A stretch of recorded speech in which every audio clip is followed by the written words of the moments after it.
Hey everyone, welcome back to the live stream. If you watch this on the replay, feel free to skip through if you want to catch your favorite parts, but it's going to be more of a walk and talk, just getting out, getting some fresh air type of stream. Nothing important or significant, but wanted to share some of the views that I have in front of me here.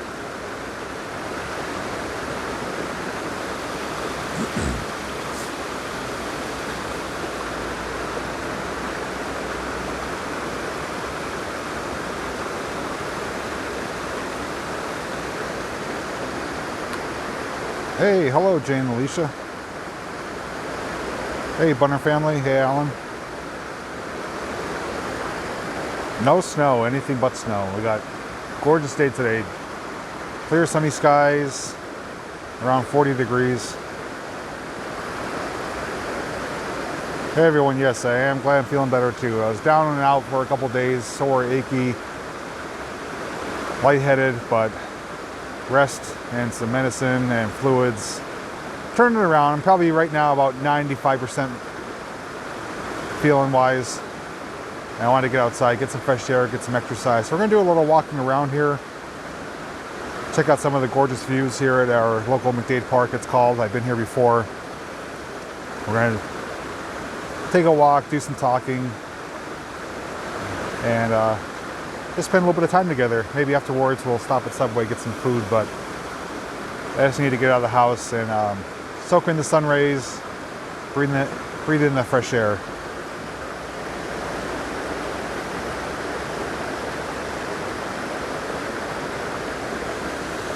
This is a nice little stream here. Just coming down from higher up in the mountain, but nice little waterfall area here. Zoom in a little bit.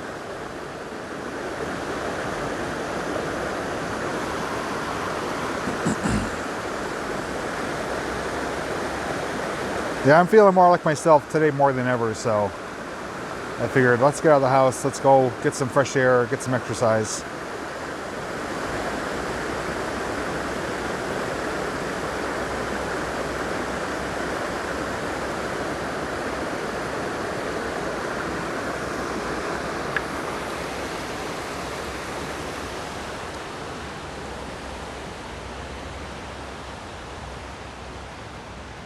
Hopefully everyone's enjoying their Wednesday morning, early afternoon, depending on where you're at.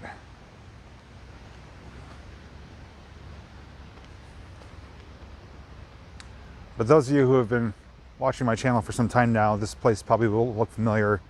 I've been here before for different videos. I've done drone footage. It's the same park where I went sledding and tubing with the snow. And this pond here, I've actually stuck my underwater camera under it, and it captured some fish activity. So I always enjoy coming here. It's very peaceful, relaxing, beautiful. Now, I didn't have the flu. It was nothing like that. It was just like a bug I had. It was more just caused me to be sore and achy. I didn't have any other symptoms, no fever. It just, I was joking it was a bad reaction to the vegetable taste test, but either way, it's out of my system now. I'm feeling 95% better, so.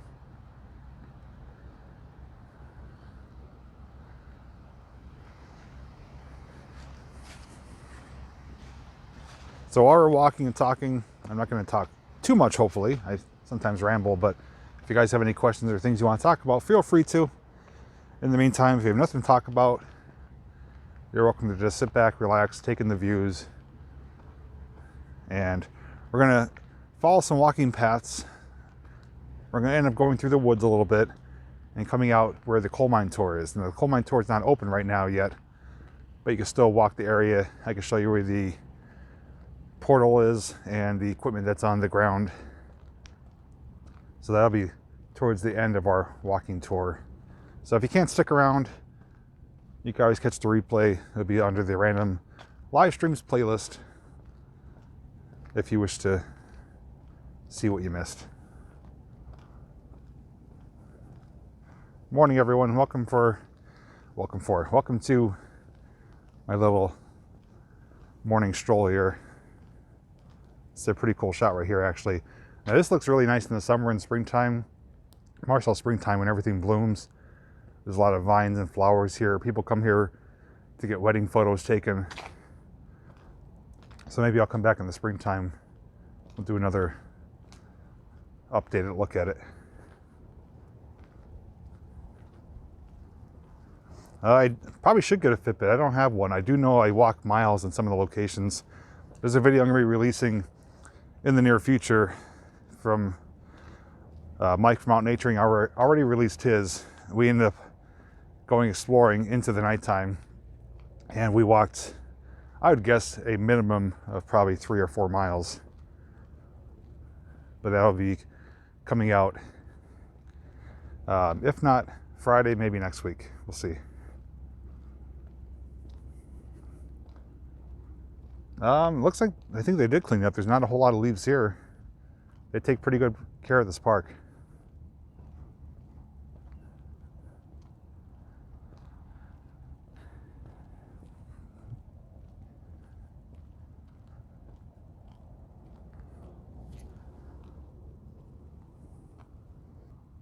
So here I am, those of you who are, oh, where are we at? There we are. Yeah, just enjoying the day, getting some sun rays on my head. A little breezy out, so it's slightly chilly, but that'll change once I'm moving around a bit more. I do a very good job of generating body heat, so no worries about me being cold, even without a hat. If I wear a hat, I'll start sweating within about 5 minutes. So, got my hoodie on, got some sweatpants on, and some sneakers, and I got you guys for company, and probably can't even see me there. There we go. So, all right, enough of my face. Let's keep seeing where we're going.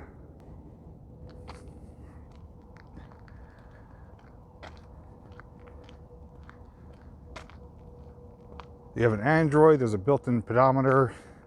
Oh, I didn't know that. Yeah, I do have the Galaxy S10 Plus. So, I didn't know there's a pedometer built in. I'll have to see if I could use that while I'm filming at the same time with the phone. Yep, McDade Park.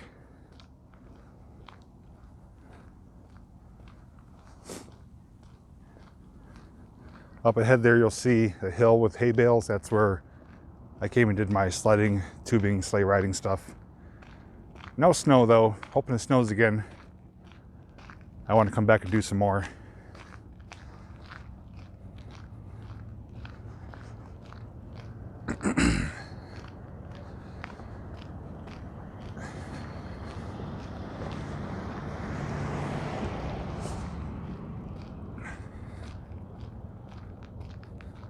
Hey, there's Stephanie Black.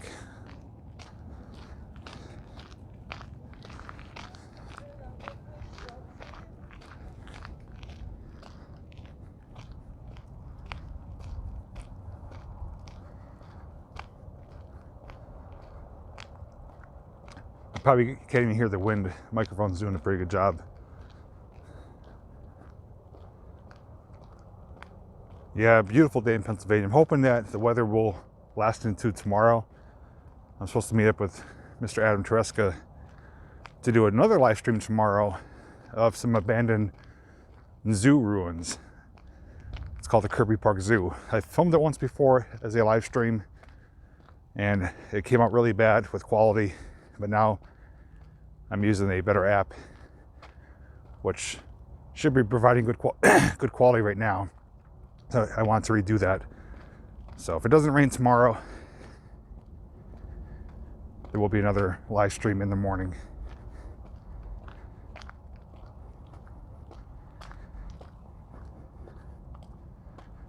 RJ, no work today? Or are you watching while you're working?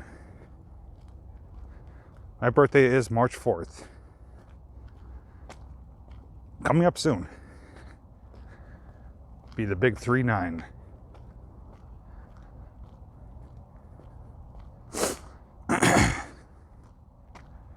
Do apologize if I sniffle. It is notorious for me to do that when it's cold or chilly.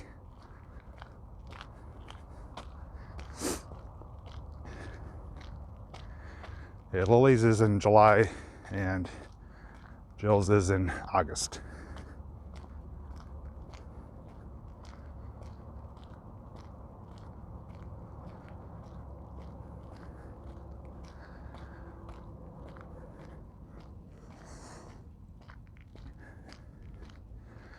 Is quality coming through okay? Any pixelation or anything?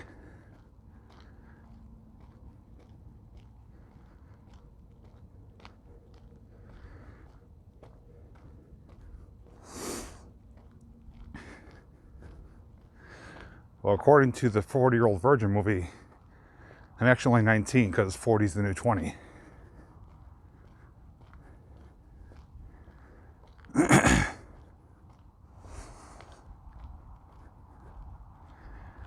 And up here is something I want to show you. And I'm sure if Cliff sees this stream, he's going to claim it for himself. There's a little cabin up here. It's for kids.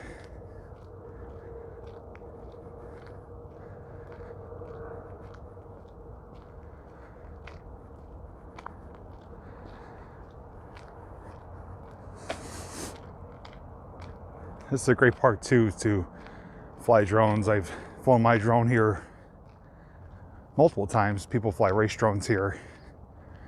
They fly kites here. Nice open area.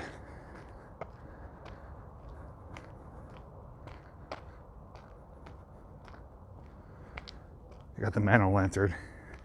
I got the starter kit.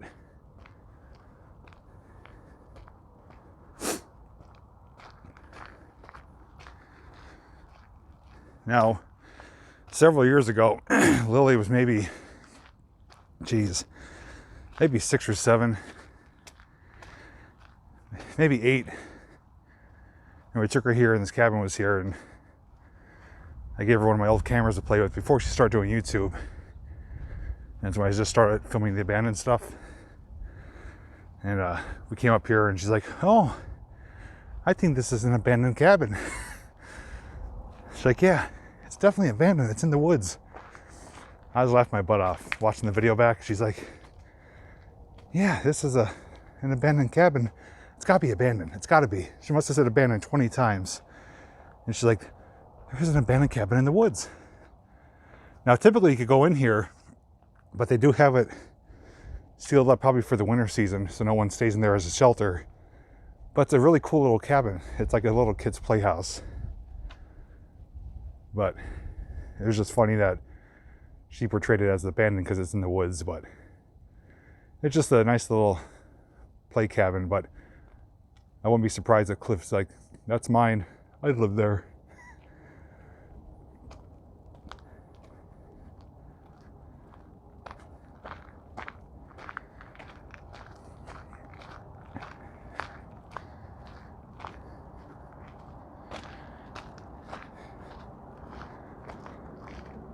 So there's a walking path that goes up through the woods here. We're going to take that. Hopefully the signal stays with me. It's a nice little strolling path. It'll take us out towards the coal mine tour area. And I can show you around there. I thought I saw a cave in the distance, but I think it's just a shadow.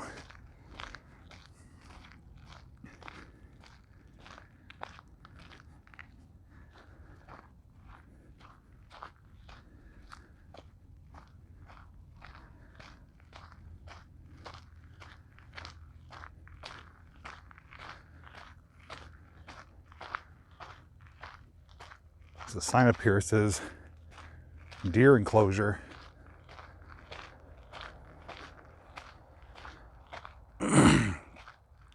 Purpose of this enclosure is to keep deer out of the fenced area. Enables us to study the effect on deer on our environment. Looks like it's maybe seen better days. It's not fully enclosed anymore.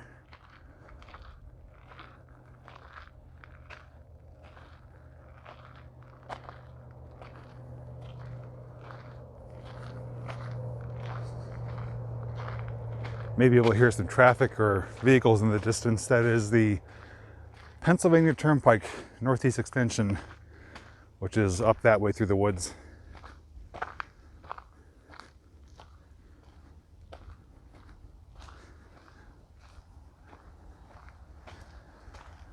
gonna sit here for a moment, just kind of taking the serenity that's here.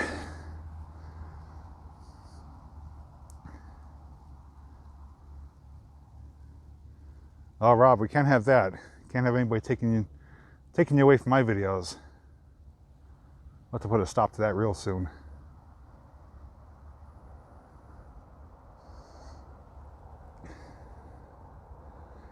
Nice shot of the trees there with the sun shining through.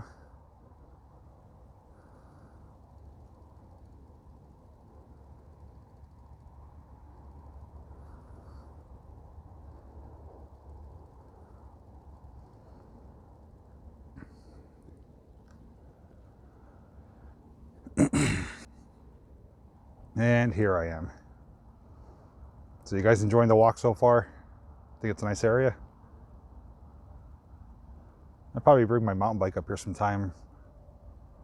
Do some riding around here. Wish there was snow. I'd probably be doing a sledding stream right now.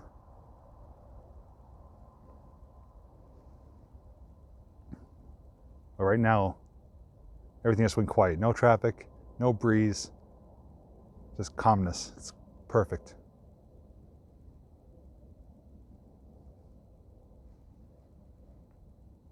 I just hope the sun stays till tomorrow. They're calling for rain again, 2 weeks in a row. 2 weeks now we've been trying to do this live stream at Kirby Park Zoo to show the abandoned ruins, and it just doesn't seem to be cooperating. So I guess we'll find out later on today what tomorrow will look like. But let's keep moving.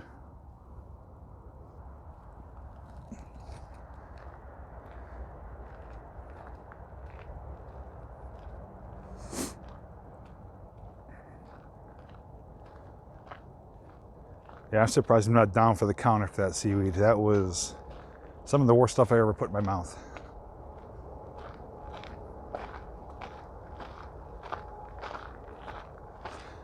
Well, J&M, I'm kind of the opposite. I'm wishing for snow. There's a lot of areas I could film that would look amazing with some snowfall. And also, I bought a snow tube and toboggan sled to go sleigh riding or sledding, and only got to use it once. So I'm wishing for more snow.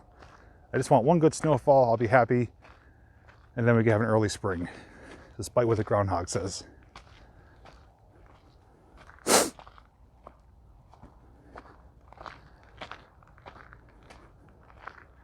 Oh, I found something.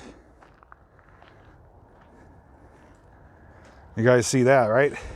What do I call that? It actually looks really awesome. It's like a neon green almost.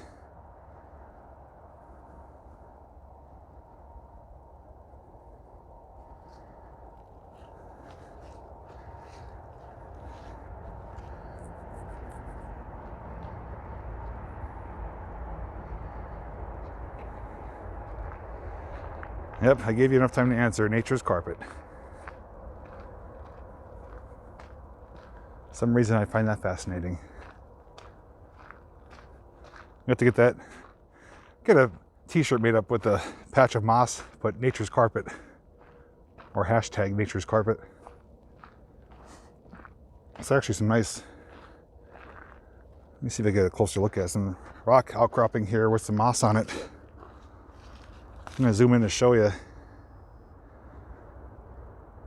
See that moss on the rocks? It just kind of gives it a nice pop.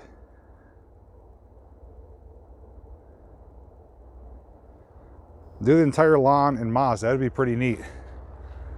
Low maintenance and it would look gorgeous. Green moss t-shirt.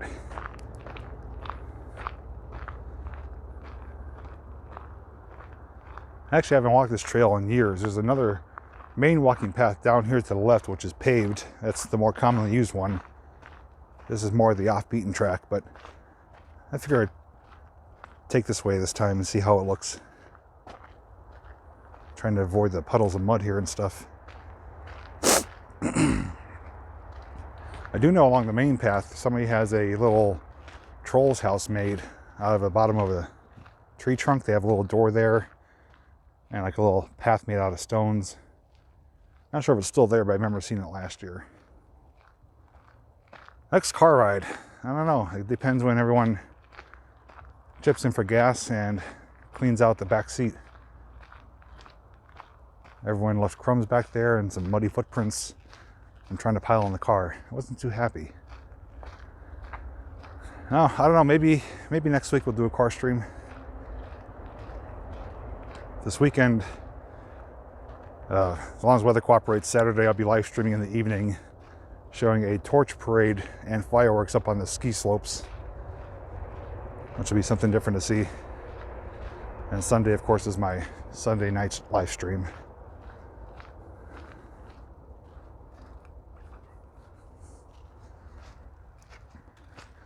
It's really soft and mushy here. I'm gonna be getting mud in my car myself, walking through this crap.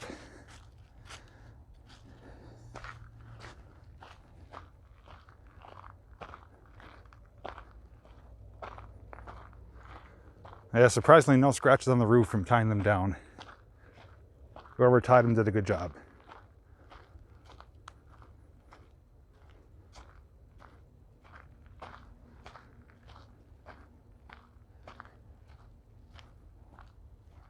Do hear water up ahead. We did start off the stream with a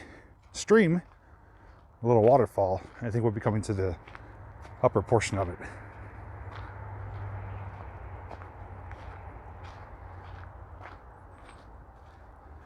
You could probably see the roadway in the distance. That's the turnpike. Goes up to Clark Summit where it terminates or begins, depending which direction you're going, and goes all the way down south towards Philly. Very expensive road to take, but typically less traffic.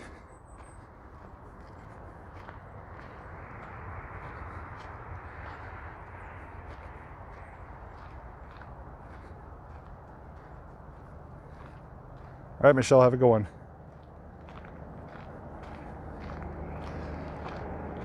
Here's one of my shots I like to take when I'm filming. I like to walk and show the tree line. Typically I have music to it, so you can hum your favorite tune as you're watching this. I know, it's like a parade, 94 people behind me. And of course I gotta show this.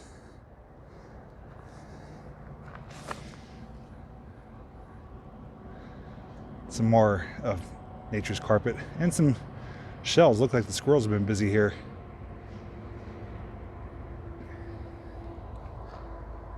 And we got a tree identified, chestnut oak. There's Ruby. Good to have you here. Runny nose, it's a pain.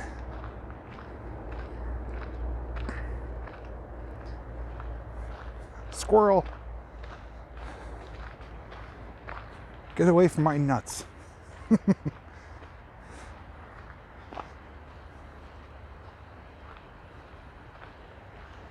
guys are talking about WD-40 and duct tape. Are you guys planning on kidnapping someone or something?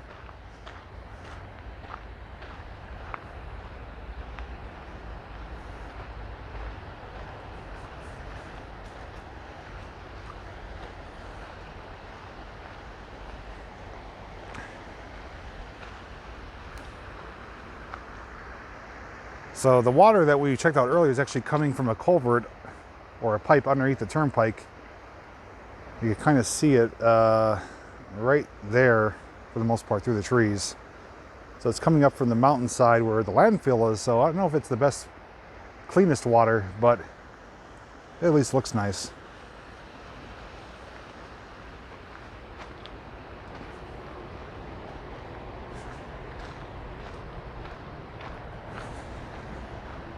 Oh, trying to justify it by talking about who you had on the roof. I see. Not going to pull a fast one on me.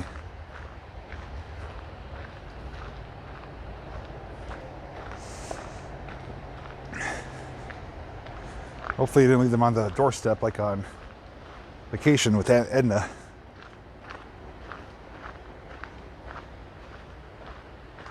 This is a really nice section of the trail here. Really wide open. lot of leaves, but that's to be expected. A lot of trees.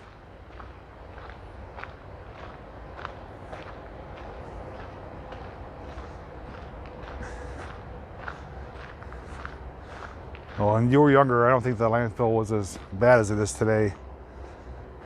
Sometimes you can still smell the stench coming off the mountain. I would drink it maybe in a life or death situation, but not voluntarily.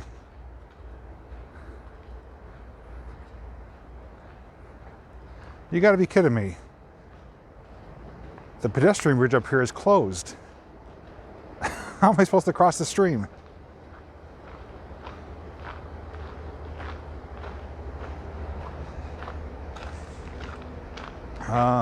I'm not very agile when it comes to running and leaping, so I don't think I'm gonna be able to run across the stream. We're gonna have to find another place to cross.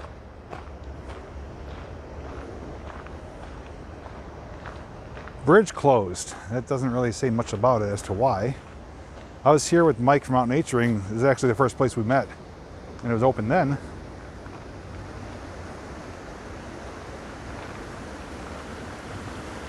Route to run across it.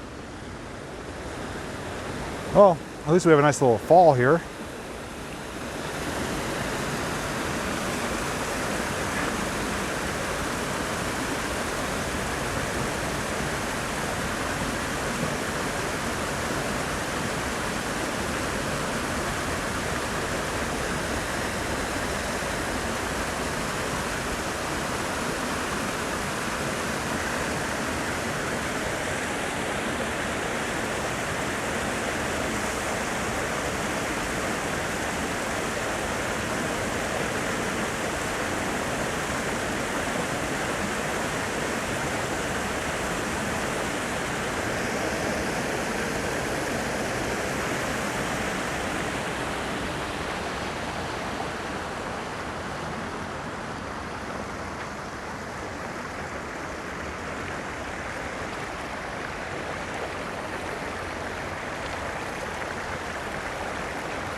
There's actually a really nice area up here I want to show you. If I can get to it without falling on my butt.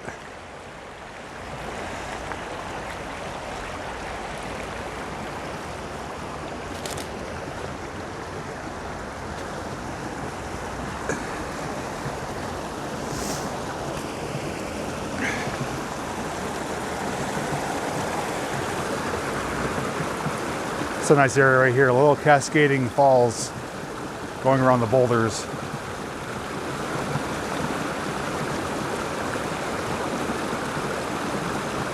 Tom, that's easier said than done when you have tennis shoes on and the rocks are slippery, so I thought about it, but I'm not sure if it's the wisest decision.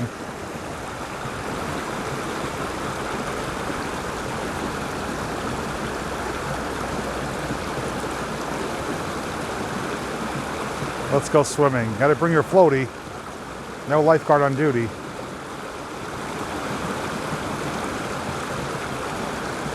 Well, at least the looks and sounds nice. Water would be really cold right now this time of year.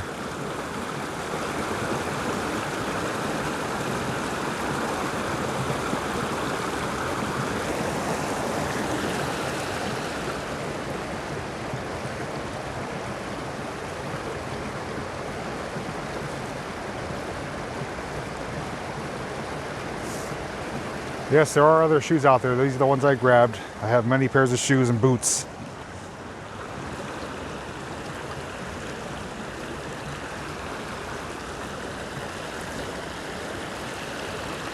I guess, according to some people, I probably should have all my pairs of shoes in my car so I'm prepared for any situation that happens, but realistically, that's not the case.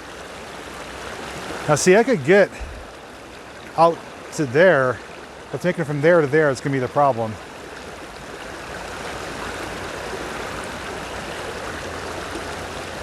I think I'm going to take a little detour and take the more sure method way because I don't want to get my feet wet.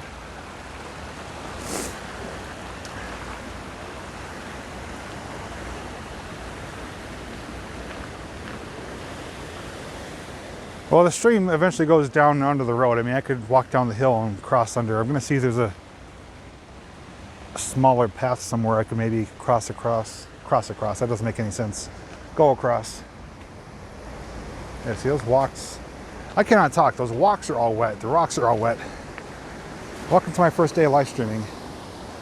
Yeah, it looks like maybe this is starting to get rotted. Maybe that's why it's closed. They have to put some new timbering underneath it. If it was really warm and I had like sandals on or something, I would, without a doubt, just walk right across it. But it is still winter here in Pennsylvania, so if I get my feet soaking wet, that'll be the end of the stream, because I'd have to rush home and take care of that.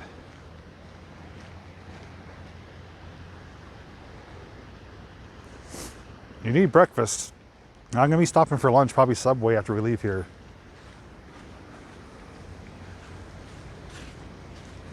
It's been a while since I had Subway. Maybe get a toasted turkey and cheese hoagie. And this is a nice little areas here. Now, the water is lower. It's like you could walk across right here without a problem. But the water is up a little bit higher. And I'll come over here and show you the top of the hill where we go sleigh riding to show you how it looks from this vantage point. Jeez, I need to maybe go back home and lay down. Anybody ever said being a YouTuber and talking in front of a camera is easy? They're full of crap.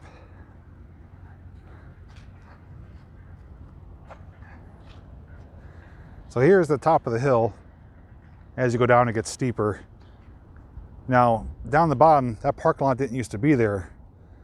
And there used to be a big ditch, which was like a drainage channel that continued all the way down across and still goes that way under the road. Well, back in the day, when I was a little kid, that ditch was exposed. So when I would get snowfall, you'd go sleigh riding down the hill here, either in a tube or a sled, hit the ditch, and you would go airborne.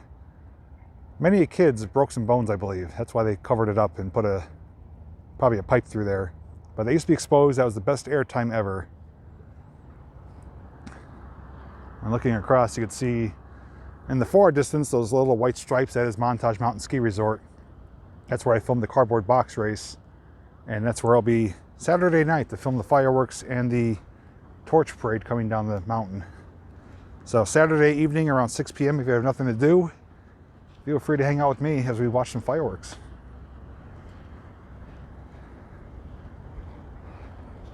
I'm facing some stiff wind right now, so I apologize if there's any wind distortion.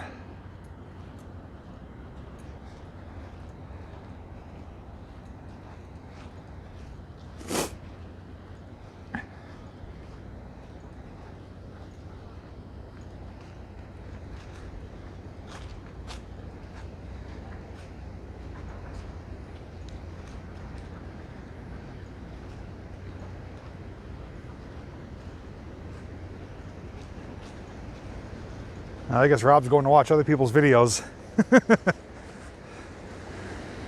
He's out naturing, and RJ stole away one of my viewers and subscribers. Yeah, so we want to get over there to the coal mine area, so we're going to have to walk down and around. So just bear with me a few moments as we make our way down there. Beautiful watching from Virginia. How's the weather in Virginia?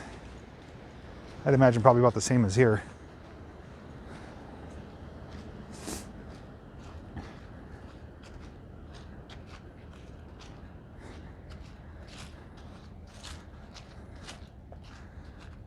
I got to make sure not to have out naturing on my streams anymore and stop mentioning him. He's taking away people. What a guy. That's just the start of it. Then it'll be RJ, then it'll be Alan, then it'll be Cliff and Adam, taking away my loyal viewers. Now here's the ditch I was telling you. Imagine coming down here full speed on a sled and hitting that. You know, and especially if you're a bigger guy like myself, you get up a lot of speed, you would hit that and probably land over by the trash can there.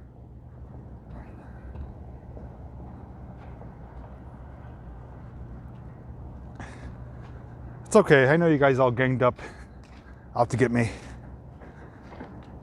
Take down the ringleader. Then they take over and lower down Auto Trader and a basket of lotion.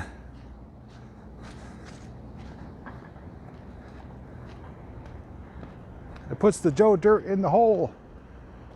In this case, it'd be the JP in the hole.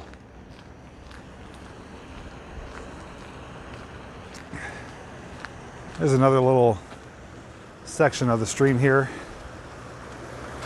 Iris, if you're watching, try to hold your bathroom breaks until later. How far are you from Taco Stacks? I'm not sure what that is. You pulled me out, thank you. Just get a winch, that'd be the easiest way. I'm not the lightest feather in the bunch.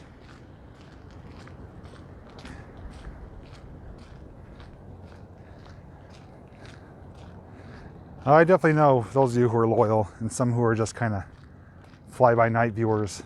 That's what comes with YouTube, you know. Some people stick around for the long run, some just stop and go.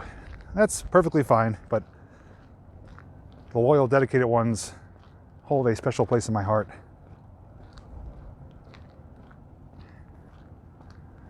Oh, Iris is flexing her guns. What are those, BB guns?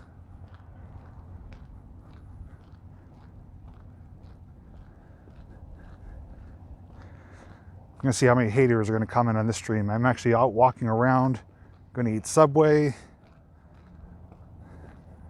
doing things in a more healthy manner. Very unlike me.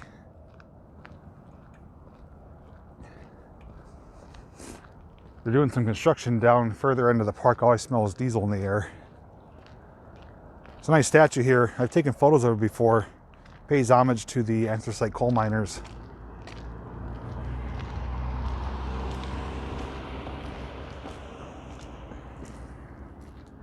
It's actually a nice shot right there with the flag in the background.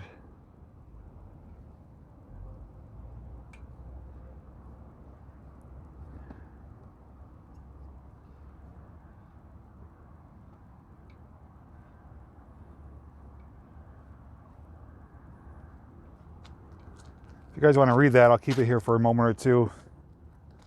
I'll stay silent if you want to read it.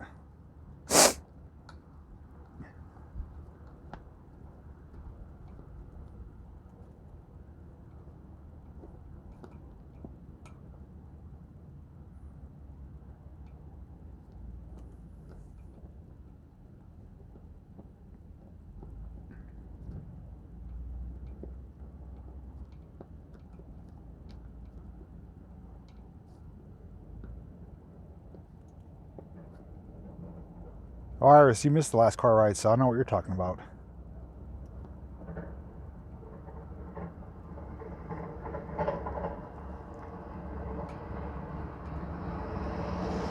And Sharon keeps missing the car when we leave a place. Can't pull herself together. Keeps running after the car. Wait for me! If you guys want to read the rest of that later, if I didn't stay there long enough, you could catch it on the replay. I'm going to keep walking though. Get to our final location here. Well, the one thing that's always fear of happening, you sometimes see in movies, is, you know, there's always somebody that's kind of like the glue that pulls everyone together. And this is not to self-boast or anything like that, just to say how things kind of happen. But, you know, everyone that I've met, or who has met each other, met through me, through our meetups, through YouTube, through my videos.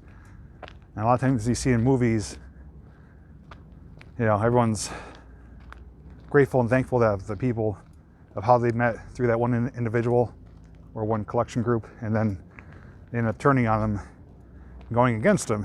And that's always a fear of mine, you know. And it's not directed towards anyone in particular, but something that always is in the back of my mind, especially as you grow a larger channel. And if you are a YouTuber and have a large channel, you probably already know this. If your channel is growing, you will discover this. it's hard to decipher who is truly genuine and has your best interest in mind, because a lot of people mistake kindness for weakness and use my platform for their own advantages, for self-promotion, for taking people away from you. And I'm not saying anyone is doing that, but that is a true fear. And it has happened in the past, unfortunately. There's people I don't talk to anymore, people I don't work with anymore, because they pretended to be a genuine friend and were out to just use my channel for their own exposure. And that's something I won't tolerate, because I would never use someone for that. I know, without a doubt, I am a big pain in the butt. I sometimes come across the wrong way to people. And Jill and my daughter and people who have met me could probably easily vouch for that. But I am genuine, I am myself. I'm a very caring individual, and I do anything to help someone I care about. But unfortunately, there's a lot of people in the world with bad intentions. So trying to limit myself sometimes from getting too close to people with fear of getting used or rejected or turning their backs on me. So just a little insight as to some of the not so pleasant things of being a YouTuber that you get to deal with.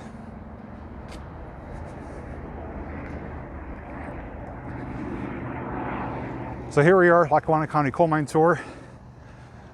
One of the best coal mine tours in probably Pennsylvania, maybe on the East Coast.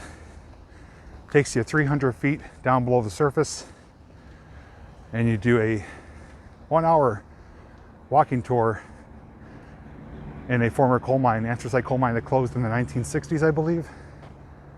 One of the last operating coal mines here in Pennsylvania. And I'll show you where the portal is.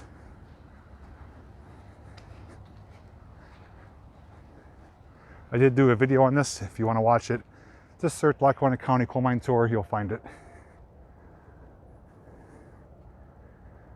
This is called the portal, and it's the 190 slope, and it goes down into the depths. Now the thing about this is these tunnels, these mine tunnels, actually connect and go to other tunnels under the valley to the other side where Montage Mountain is. These tunnels run for miles. Now, they only have a limited spot open down there that's inspected and ventilated, but I'm actually friends with one of the coal mine tour guides. He was actually my history teacher in high school, and he kind of gave me some insight as to how elaborate it is down here, and it's amazing, you know, that everything's still intact. Now, there's actually a little opening here, which I'm not sure they know about. I can actually smell the mine air coming out of there and the heat coming out of there. That shouldn't be open. Someone can actually go in there and get down into the mine. That's actually very dangerous, because right now the mine is not in operation, so the fan house is not turned on, which is not providing any fresh air.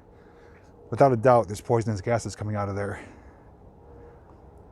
Better known as black damp, methane, low oxygen levels. So I'm not sure if they know about that, but that is big enough for a person to fit through. And they had trouble last year where someone actually broke into here overnight, went down into the mines and destroyed a lot of the mannequins and equipment. And they were lucky that they survived, because they said the foreman left the fan house operating overnight by accident. If that was turned off, they would have found dead bodies down there. But it's an amazing mine. This is my second. I've been coming to this coal mine tour since a little kid, ever since I can remember, and I never get sick of it. I did visit my second one for the first time, Lansford number 9 mine. And those who joined me, RJ, and I think Adam was there, Adam was there, Jake, Becky, and I think Mike. They could attest that was a really cool one, but completely different from this mine. I would, without a doubt, do this one again and again, no hesitation. If anyone ever wants to do this, I'd be more than happy to join you on it, even if we don't film it, just to go for the experience. But there is one more we're going to do in the springtime, the Pioneer Mine in Ashland, Pennsylvania. And the difference between this mine tour and those ones is those ones go horizontally into a mountain. They just go right into the bottom of the mountain, but they're on the same level as the surface. This one, you are physically going down a steep slope 300 feet below the surface, which to me is a bit more exciting.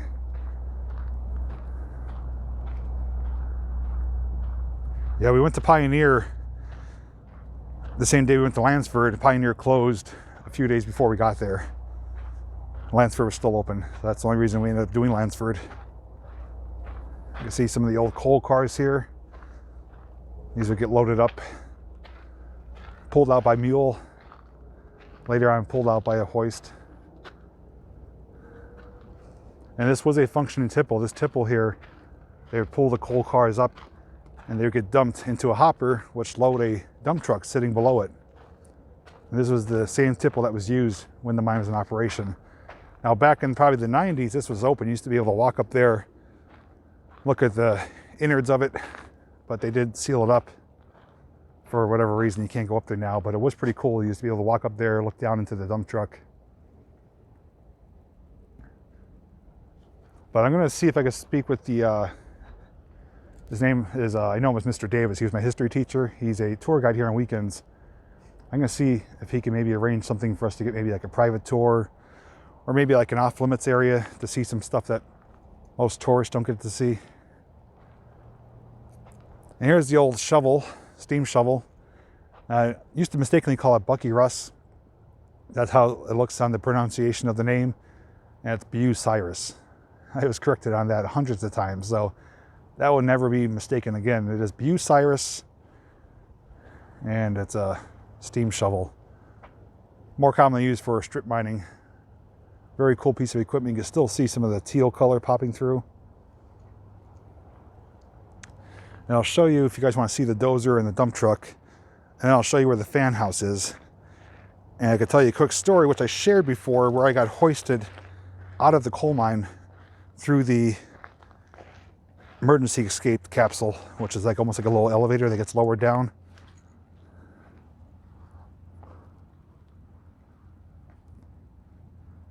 Pretty cool shot right here. Now in Shamokin, there is a tipple just like this, just not nearly as complete. It's on top of the Glenburn mine, which is the mountain right across from Jack Williams on Route 61 there in Shamokin. And me and Cliff have explored that. It's basically just a skeleton of it, but the tipple's still there. You can still see where the rails went up, and it's set up the same exact way, just not as complete. But there was an effective way to get the coal out of the mine and into the trucks for delivery.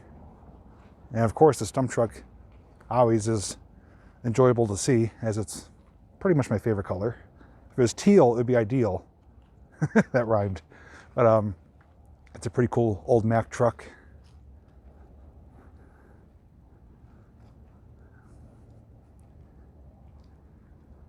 That'd be really neat to get this running again, drive around. I don't believe it's original color. It looks like they spray painted it blue, but to me, it works. It grabs your attention. You can actually see, there's the Mack dog right there.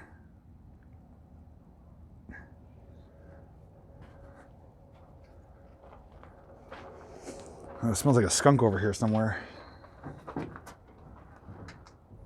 That's pretty cool.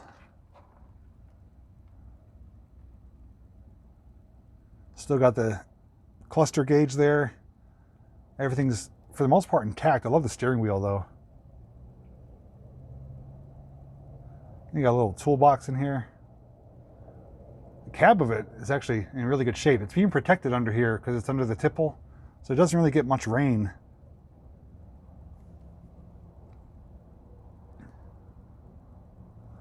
I like the window crank. Now the inside right here is a darker blue. It's almost like a darker blue teal color. It's hard to come across on camera, but it's a different shade of blue than what's on outside. So that one actually I like better. It's darker. You can kind of see here, it's like a teal greenish color.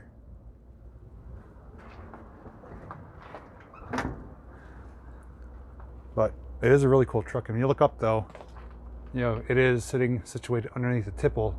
So this hopper has different chutes, and depending on where the truck is situated or the size of the coal, they could fill up the truck. Mac. And the engine's still in there. It's seen better days. And here is what is called a hoist. It's basically an oversized winch. Has a very thick, heavy-duty braided cable on it. And what it does, there would be a hoist house around here, what it's called. And the operator would be situated here, somewhere here where the controls would have been, which have been removed. But this would be like in a little shack or structure. Well, the cable runs all the way to the top there and goes through some pulleys, comes down the ramp that we were standing in front of to pull the coal cars up to the top. They get to the top and hit a stopper. So the wheels stop moving, which stops the car, but the winch keeps pulling. And when it does, it pulls it and tips the loaded coal car into the hopper. The hopper is like a big funnel, and then the coal works its way down. That's how it works. It's pretty much relying on gravity. And over here they have a pretty cool, really old dozer. I think someone said this is maybe from the 60s, if I remember correctly. I think it was actually donated here. That's a beast of a machine though, old Caterpillar. It's almost like trying to operate a crane with all the different levers and mechanisms. Like modern day dozers now work with like joysticks. They're really simplistic to use. This is all, you basically have to have like, you know, you have to be in pretty good shape with your feet and your legs and your arms.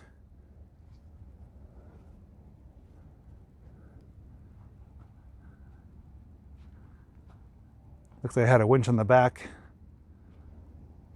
Donated by Harold Kaplan Ovich.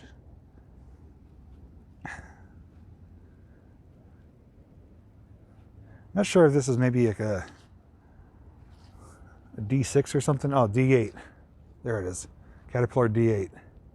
So for its time, it was a good sized machine. Typically used in strip mining or clearing land. They use these on, you know, if you watch Gold Rush on Discovery, they use dozers to strip the land, get down to what is called pay. But if you guys want to see, I could take you for a short stroll and show you the fan house where they use to ventilate the mine, and where the capsule is where they used to extract myself out of the mine and others when there was an emergency down there. If you guys want to see it, I'll take you for a quick walk and share a short story with you.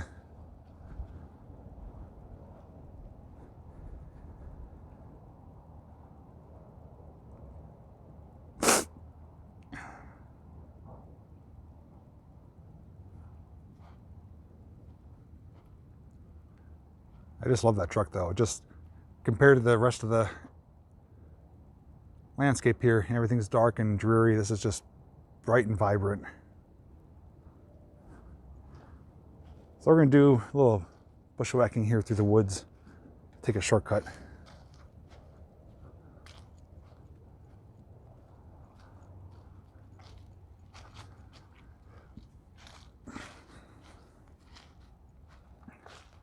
I'll give you guys a quick look in the back of the truck.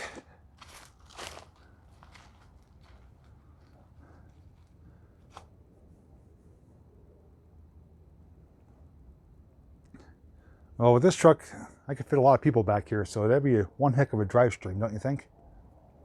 That would be cool to drive around. Again, if you guys are ever visiting the area here, or if you're local and want to do the mine tour, feel free to reach out to me. I would, without any hesitation, come and do it with you.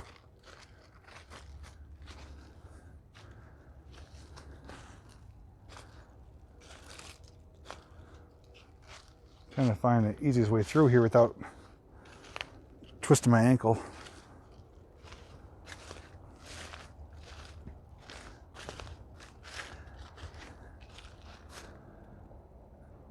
I think I picked the wrong way, but I'll get there one way or another.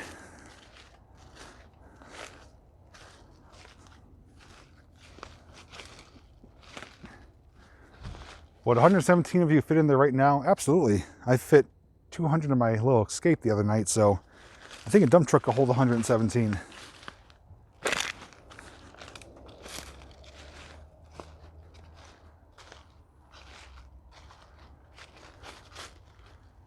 Iris, you're not going to sit up front. You'd be nagging me all the whole time. Can we pull over? I need a snack. I need a drink. I have to use the bathroom. I want another snack. I have to use the bathroom again. I'd be, get in the back. I've had enough. That would be funny.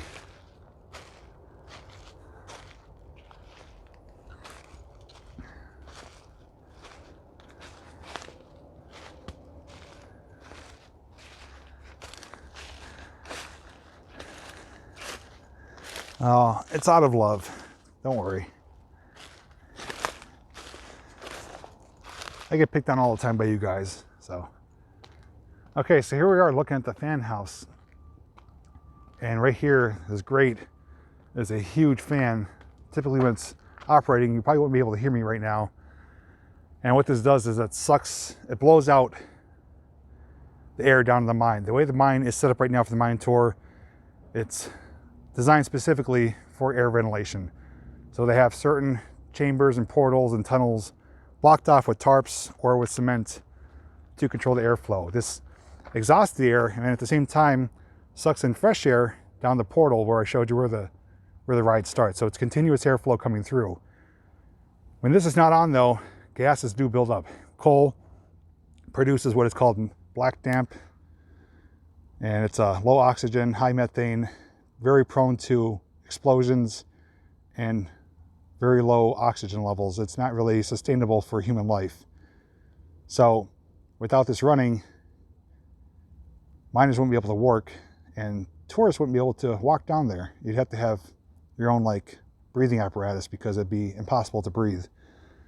Because basically coal is the decomposition of material, and that the process of that gives off the black damp and methane.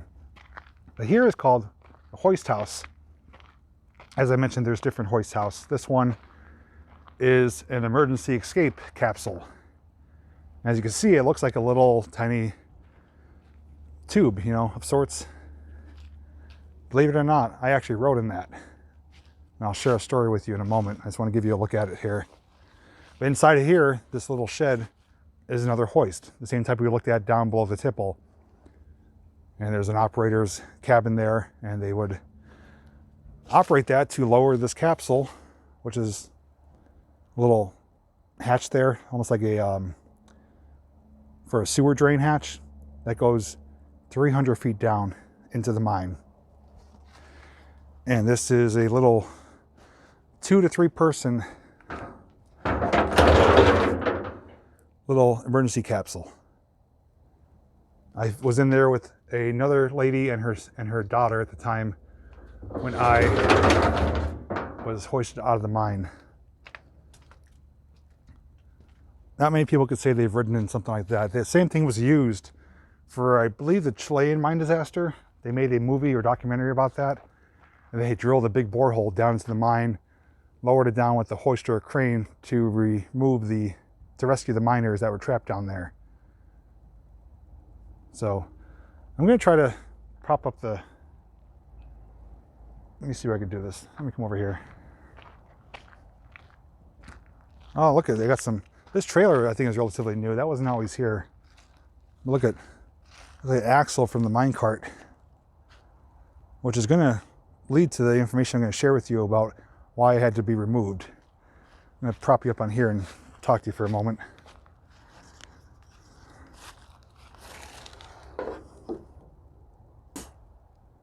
Let me get myself situated here. Okay. Okay, this will be a little easier. I'm not the best storyteller, so please forgive me if I do stumble or not make a whole lot of sense, but it was early 2000s. I was working at the time what was called Fleet Bank. I was working at their call center up on Montage Mountain. I worked there from 2000 to 2002. So it was around that time frame. I want to say, we'll say 2001. I took the day off of work because I actually hated that job. I called off sick, came up here and did the mine tour. Now that day, I didn't know it, but it was a special day. They had a trip of all the mayors in the area. All the mayors of the surrounding towns were here doing a tour of the mine operation, the mine tour. I want to say there's probably about 12 mayors here from 12 different towns. So they were down there on their own group getting the tour of the mine. I was down there with my group, which was just visitors and tourists. Wasn't a large group, maybe about, I don't know, maybe around 10 or 15 of us. Well, at any given time, there's 2 or 3 groups touring the mine, because when you get lower down, there's already a group down there waiting to come up, and then there's always a group towards the end of the mine, which is going to be making the return trip back. So when you're coming down, you're down there with a bunch of different groups being led by tour guides. So we were down there getting towards this part of the mine. We're actually underground under this building here. This is part of the mine tour. We were under here, and they're explaining how it's used for emergencies, that we used it years ago when there was an emergency. They had to rescue people out of the mine. And we're thinking, well, that would be something else to actually go through that. Well, believe it or not, we actually made our way back towards where we get loaded on to the shaft, not the shaft, the mine trip, which is the car that lowers you down into the mine. We made our way back to there to get loaded onto it. Well, the cart never came back down the shaft. It gets lowered down from the hoist house up in the main building. Never came back down. They're on the radio talking with each other. Turned out that when it was going up, it was taking the group of mayors up to the top. Halfway up, that mine trip car threw an axle. The car came off the track, and it was not able to move anymore. It would have been dragging, damaging the track. So the way it happened is that the mine car is going up. It jumped the rail because it blew an axle. So the mine car is actually blocking the shaft, the inclined slope. So everybody in that mine car, the mayors, had to get out to one side and walk up the rest of the way up that slope, a few hundred feet. Well, those of us that were still down in the mine, we had no way to get up. They said, you have 2 options. You can either wait for him to try to get down there and repair, to get the car on the track to make room. You can walk up yourself, which would be a very long, strenuous walk up the hill, or you could come over here and take this emergency capsule. No one wanted to stay down there. I actually did, but I had to get back home. But our group, though, decided as a whole, we're going to come over here underground and get loaded up in this capsule. So they're on the radio making all the necessary calls. They got the operator down here to power the hoist. They open it up, lower the capsule down. It takes about 5 minutes for it to come down. It goes down at a slow rate, 300 feet below the surface. So down there, if you can imagine, you're in a tunnel. There's lighting down there and everything like that. And there's this metal round tube coming down out of the earth and comes right to where you are. It's basically like an elevator shaft. So that's a metal shaft that goes all the way down that capsule rides down. The capsule actually has wheels on it. So if it rides down, it could guide its way down through the shaft. That way it doesn't get, tied up or anything like that. Well, came down, and people that were freaking out, nervous, went first. I waited towards the end. It was myself, this lady, and her little daughter who were down there. We were the last ones to get hoisted up.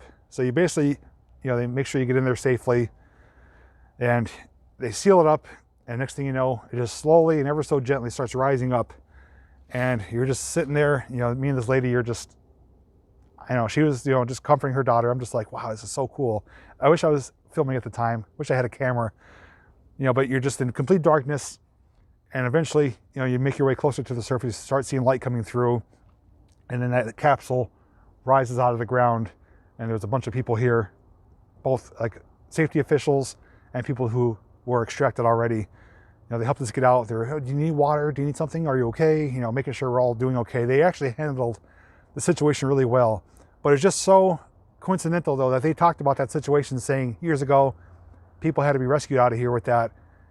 And the day I was down there, all the town's mayors got trapped or stuck on the way up, had to walk out the rest of the way, which I'm sure they weren't happy about. That's not a good way to portray a mine tour, operation here. But I was thrilled to be able to ride through that. Would love to do it again. I would hope it would be a day I was filming, but that is my rendition of my story. I know I did a horrible job explaining that, but it's something that very few people can say they've done unless you work at a mine company. Mine companies do have emergency escape ways, whether they're ventilation, drainage or capsules like that. There's always more than one way out of a mine now per safety regulations and safety officials, but not sure if that'll ever happen again. Probably not. You know, you have to be down there at the right time. You don't ever want to wish a tragedy to happen or an equipment malfunction, but for a car to throw an axle, which they said happens every 2 to 3 years, even with general maintenance, it could happen at any time because some of the curves down there are really sharp. So it puts a lot of stress on the wheels and the axles. It could even blow a flange, which could cause it to derail. There's a lot of things that could go wrong. That is part of the operation, though, of this mine shaft and portal. It's very steep, very sharp turns and curves. Puts a lot of wear and tear on the equipment. So, like I said, I encourage you to experience this for yourself. If you ever come here in the area, it's located just outside of Scranton. This is right on the border of Taylor, Scranton. It's less than 10 minutes from Interstate 81. It's like 5 minutes from the turnpike. And it's affordable. I think when I came here, it was around $6. I think now it's $10, but I would pay $20. I mean, it's a fantastic tour. There's so much to see down there. They have a gift shop now. They have a little theater that explains about the mine operations. And you have all the grounds here to walk around on. Take pictures, educate yourself, and just have a good time. So that's enough of me rambling. Let's get back to the car. Let's go to Subway because I am hungry.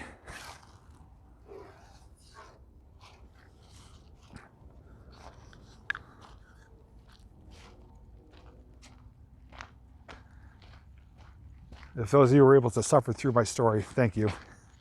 That's one thing I need to work on, is how to explain things. I always get out of order and jumble up the scenario, but I think you guys got my point.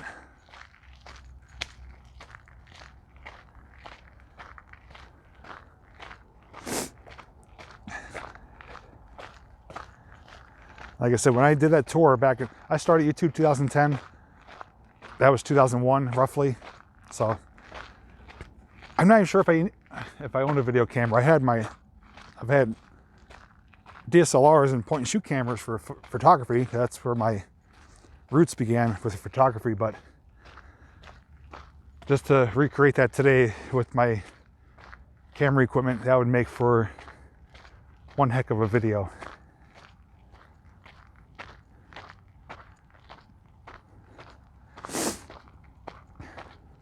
Yeah, off the cuff is the only way I know how. I'm not very good at, I've told people before, when I do videos, especially of something that I need to educate myself on, I do an intro or an outro, especially intros. I basically repeat it in my head dozens of times, trying to memorize it. And once I get it down pat, it sounds, professional, it sounds great. And it would make for a really great intro. And then when it comes to the time of filming, I forget half the words or forget what I was going to say, and the intro gets all askewed, or I have to do multiple takes. So with me, I like to pre-plan what I'm going to say, but 9 times out of 10, it doesn't come out the way I planned it. But sometimes, like Adam said, off the cuff is the best way.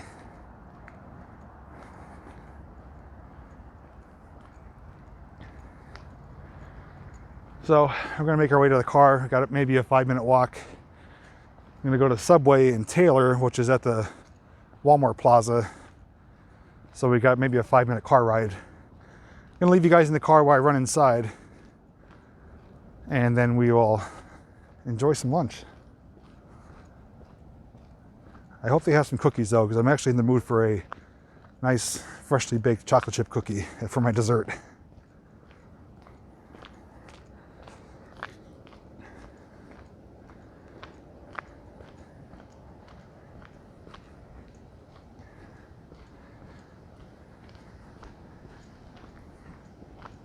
Adam, I'm not sure what time you came on the stream. I was talking earlier about tomorrow. As of right now, they're calling for a shower in the morning. I'm going to keep an eye on the weather and see what the percentage is or what time it's supposed to rain. I just don't want to go when it's raining because it'll be a muddy mess there. Very worst case scenario, I could probably go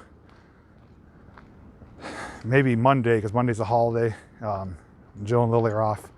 So if you're free Monday, we could do that as a plan B. But I'll let you know tonight, like I said, with the weather, to see what the final verdict is.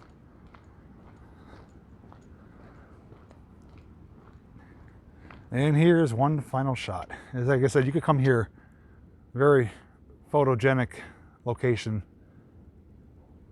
I've taken a lot of photos here, most of which I've shared on my Facebook page.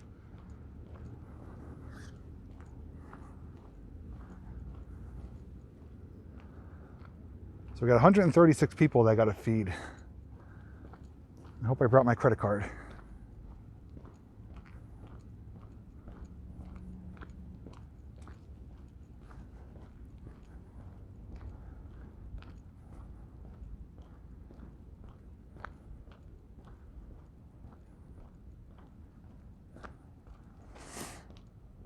Last time I left you guys in the car, you guys messed up all my presets on the radio. You were listening to Howard Stern. Eating chips in the back seat. I found crumbs everywhere. I think somebody stepped in some mud or dog crap. I found muddy footprints on the ground. Then I was reading comments about hijacking the car. I don't know if I can leave you guys alone in the car again. Yes, Iris is innocent this time, but she is the instigator. Ever since that car ride home from Hershey, things have been very troubling with my car rides.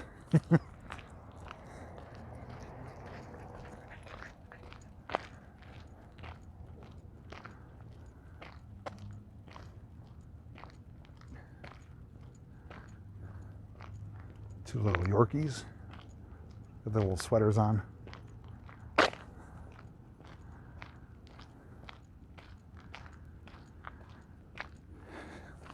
Yeah, I know there was a few of you, I think it was Edith and maybe Marty, who were trying to keep order. Everyone else was poking each other and touching each other. I gotta say though, watching that back there is quite humorous. You guys kind of had your own little thing going on.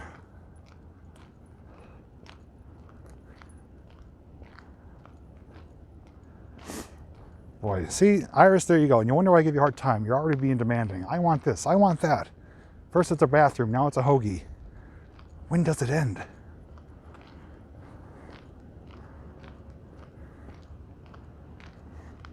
You sure it wasn't me breathing? Or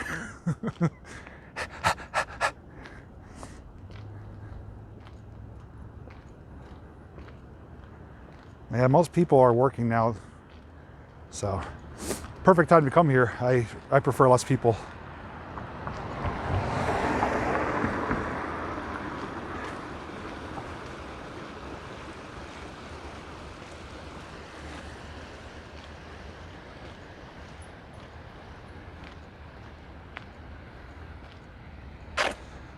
Yeah, funny thing is, RJ, they wanted me to drive and meet up with you. I'm like, he's over an hour away. I'm like, that's not happening. We did a long stream that night, almost 3 hours, and people still wanted me to keep going. But I enjoyed it though. It was a hell of a time.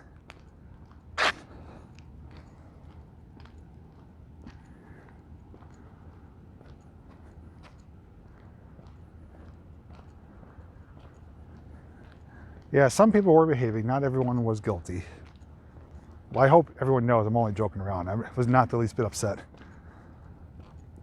Because realistically, there's not 200 people in my car. It's just fun to imagine, you know, that we're taking a road trip together though. So when I say that kind of stuff, it's all out of fun.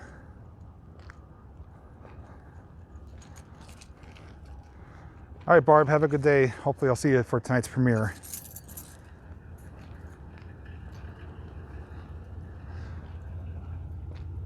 And like magic, raise the hatch.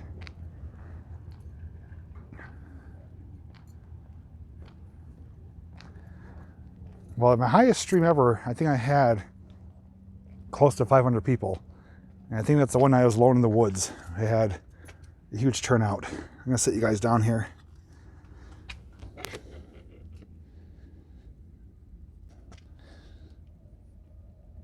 There I am. I'm gonna unmic you a second.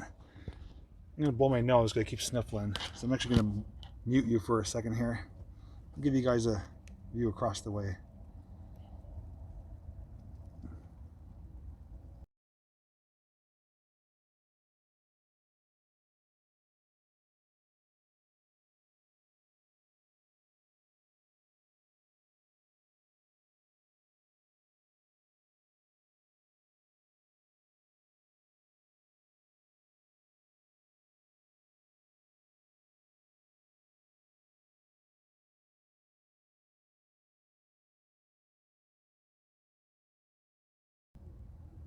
Okay, now I got to get you guys out of the gimbal here, so give me a second with that.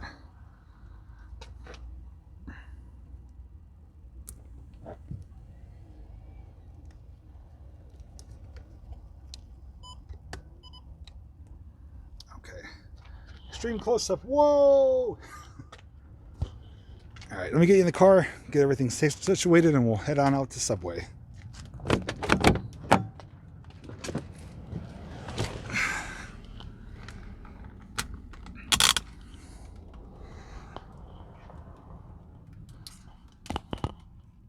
All right, don't go anywhere till I get back.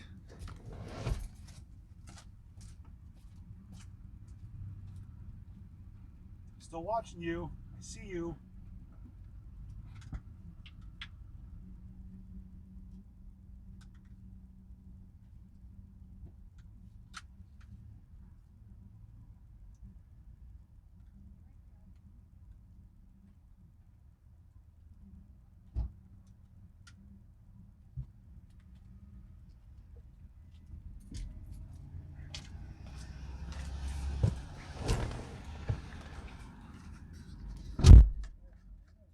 Everyone behaving?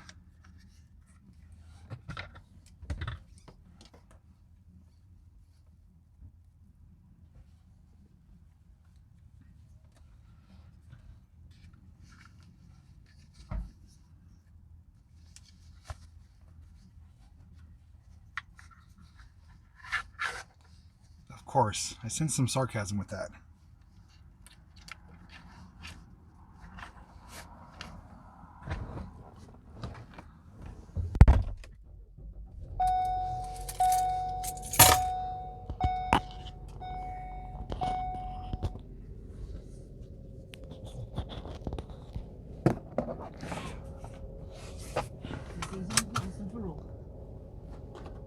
Gotta turn that copyright stuff off. All right, let's go to Subway. Because I have not eaten breakfast and I worked up a good appetite. But I do feel good. It was good to get out, get some fresh air, get some exercise, get out of the house after feeling like crap for the last 2-3 days. So let's spin you around and you can see where we're going.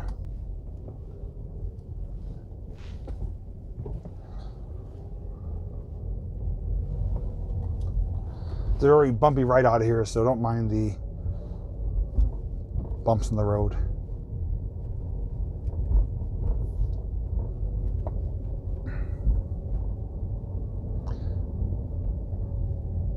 Yeah, Iris, I think, for the most part, behaves well. She's just misunderstood. We'll just go with that.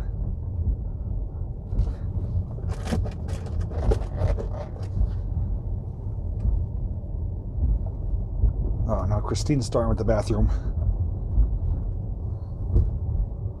Well, Christine, it's a good thing you didn't join in the beginning of the stream because I was showing some running water.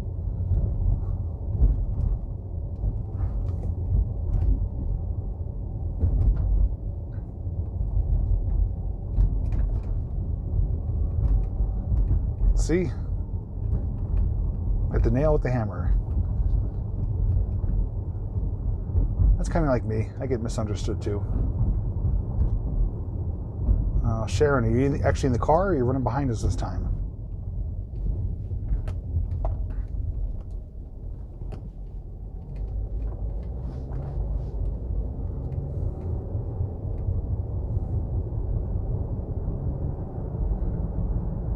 I'll tell you one thing, not to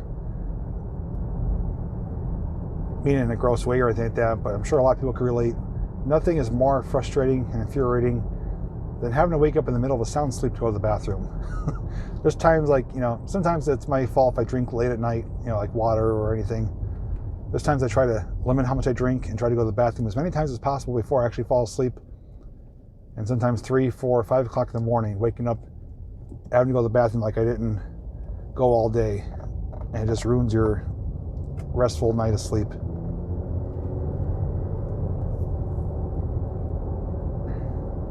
Well, Christine, with your photo you have on here, you don't look anywhere close to that, so you must have the fountain of youth or somebody like Alicia. Alicia doesn't look her age either, so you guys are doing something right. You don't look your age.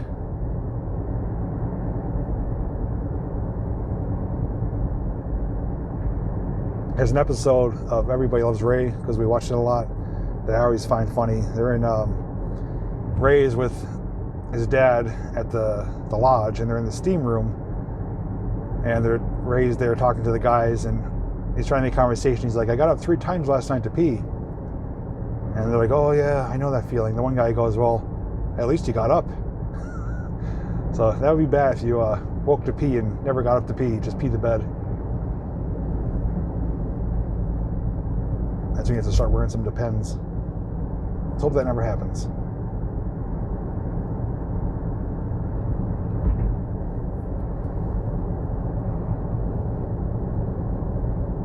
Oh, Rob's back. Have you been binge watching all the other videos? I know they don't have as many videos as mine, so sooner or later you got to come back to my channel.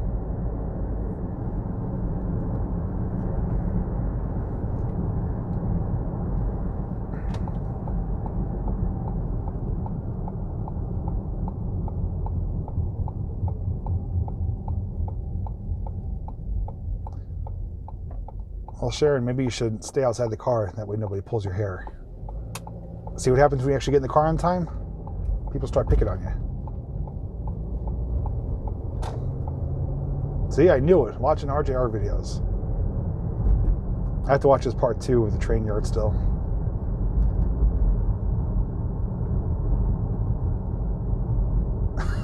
That's quite the dream, Tom.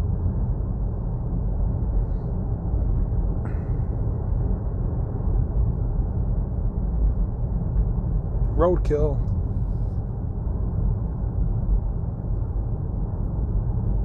How are you sitting next to Adam if Adam's sitting in the front with me? There's not enough room for the three of us.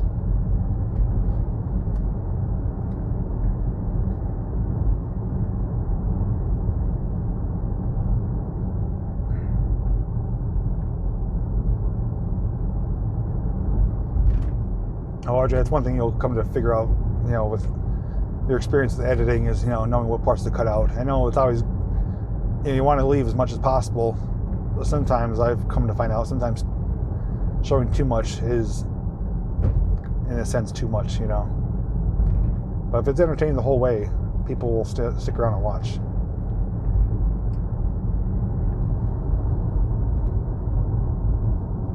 Oh, sorry, Lori, for your loss.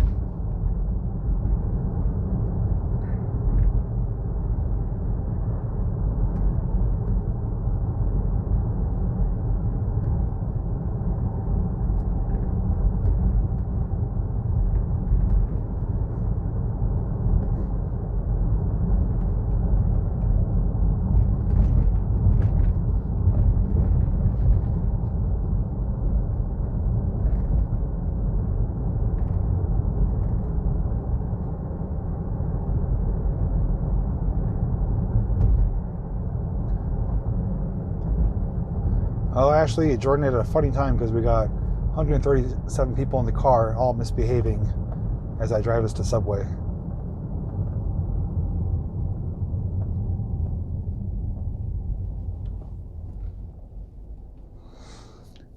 I wonder if there's any train action too. We're pretty close to the train yard. It's actually right over the side of this hill. Maybe we'll get Subway, we'll go to the train yard and sit there and eat it. Does that sound like a plan?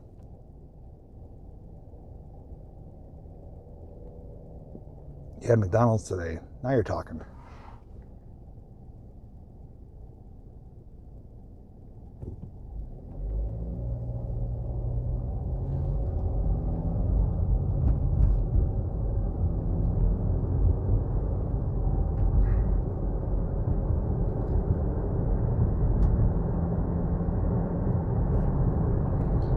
All these people in the car, it's getting hot in here. I gotta turn the heat down.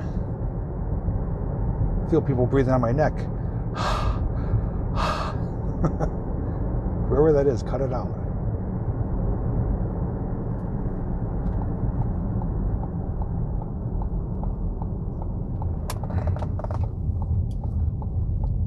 I never realized so many people were free during the day and had nothing else to do but to watch me. drive to Subway. It's quite amusing.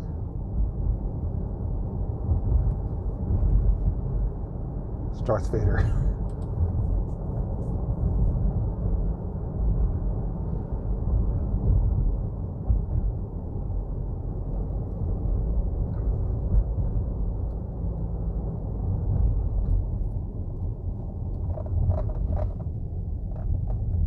Good old TSC, Tractor Supply Company.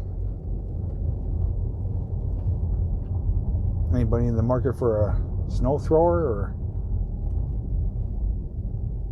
tiller?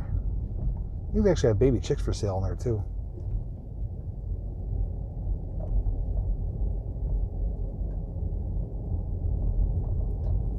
Coming at the perfect time too. I didn't realize it's like lunch hour. Subway's gonna be busy.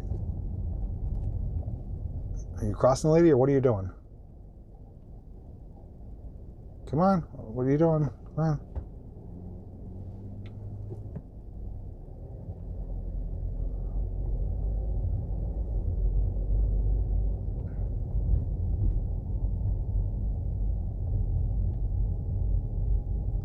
All right, here's Subway on the right-hand side.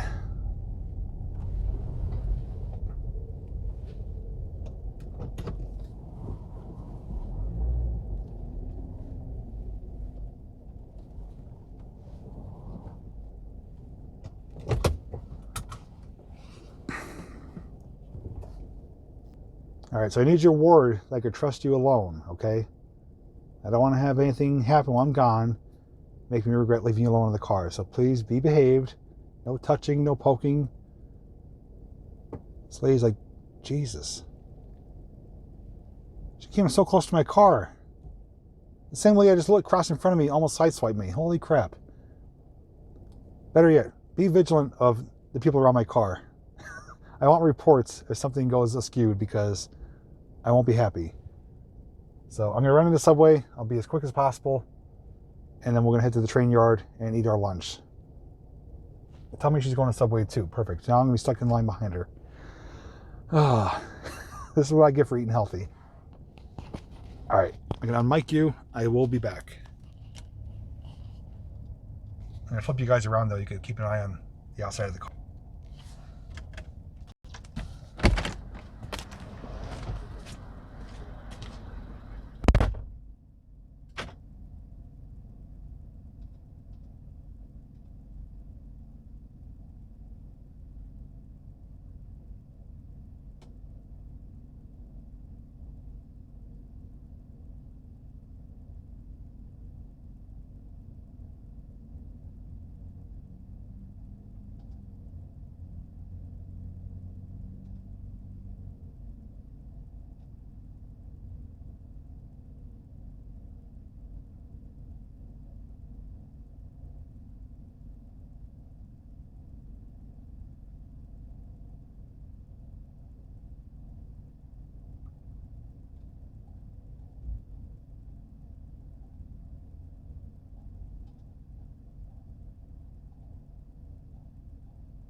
Car's still here. That's a good sign.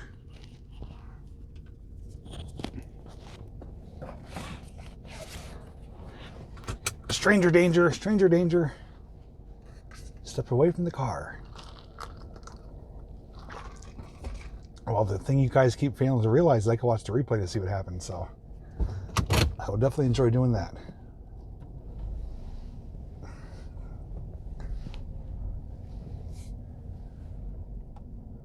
And of course, that lady that almost hit my car was being a big pain in the you-know-what in there.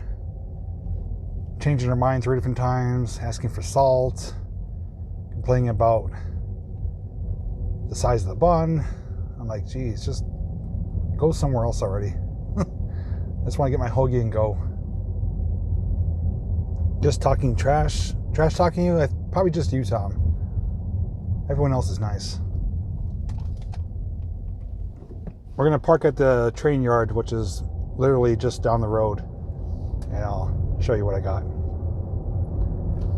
I tried ordering 130 hoagies, but they didn't have enough buns ready, so we're going to have to share. This guy has a stop sign, and you can go. I think this is idiot day. Am I hungry? Absolutely. Didn't eat breakfast, and I walked, maybe a mile today. So I think I earned myself some lunch.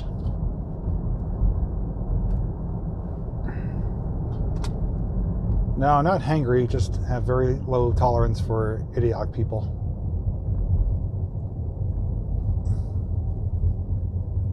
Yes, I definitely got cookies. Had to combat the healthiness of the hoagie, or else my system will go into shock.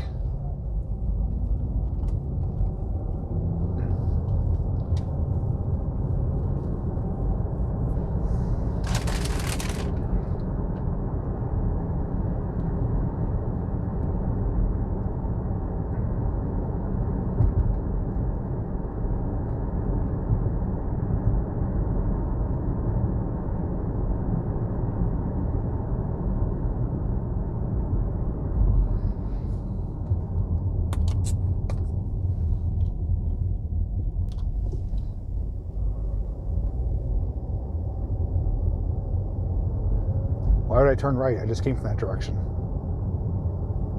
That's not the way to the train yard.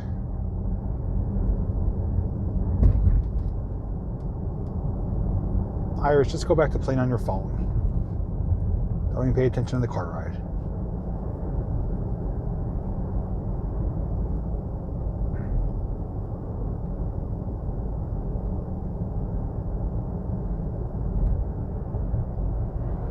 It was perfectly blue skies earlier, so I guess you guys brought all the clouds with you. Thanks a lot. You know how to ruin a good time.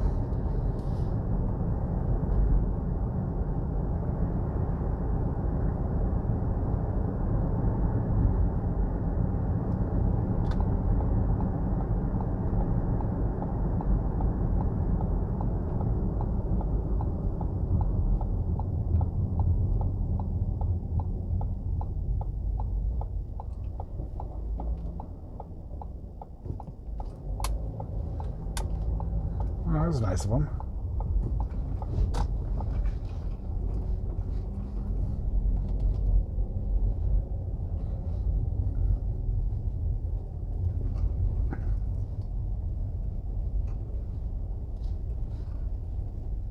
Well, at least there's no one here. We get to take our spot.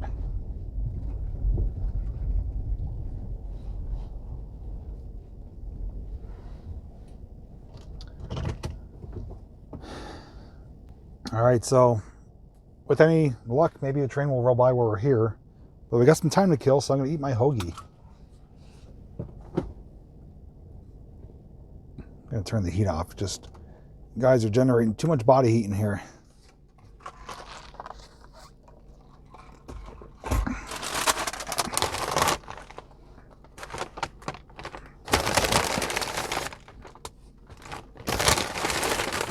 Went for the full size. And of course, 2 cookies.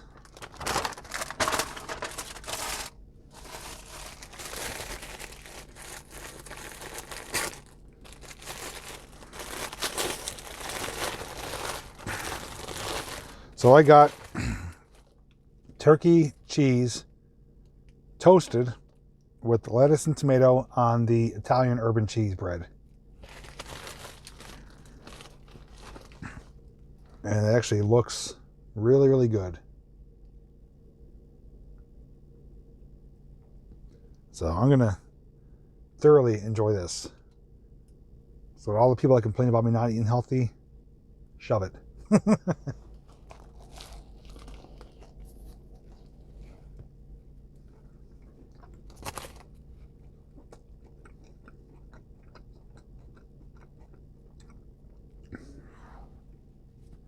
No jalapenos, no seaweed, just the things I like.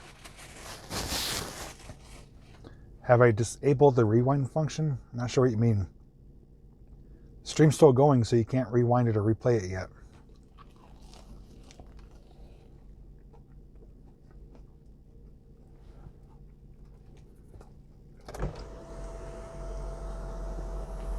I'll give you guys some light in the back seat.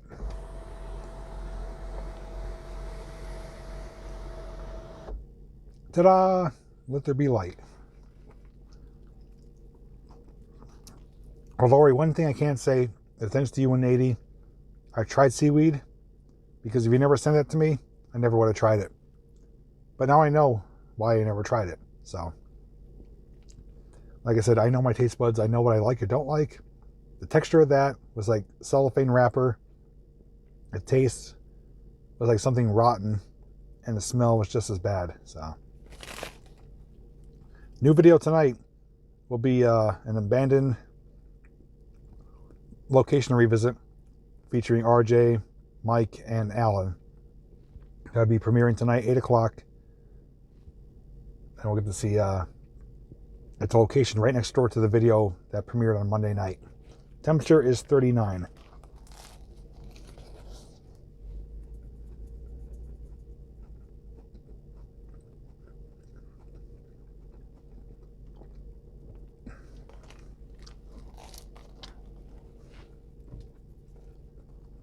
This is really good.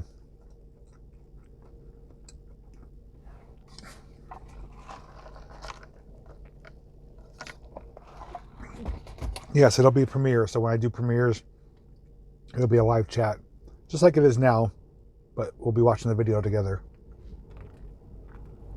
Got some big Norfolk Southern through here.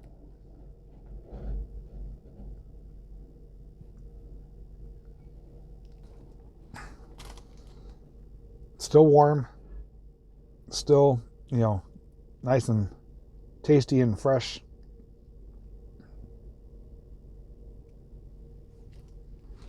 But I am looking forward to the cookies for dessert.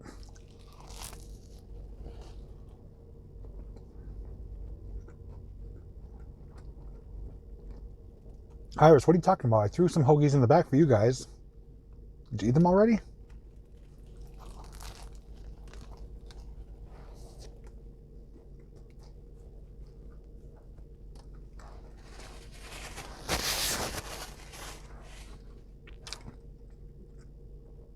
Well, Justin, you may not want to say that on my channel. All the vegans will start attacking you.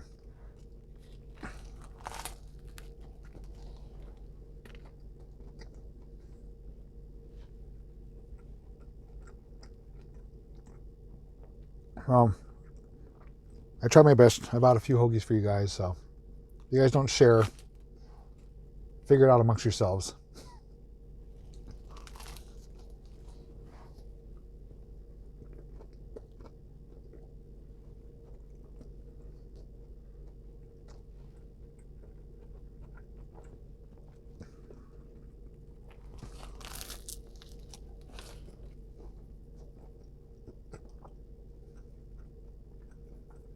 I'm not being mean to vegans.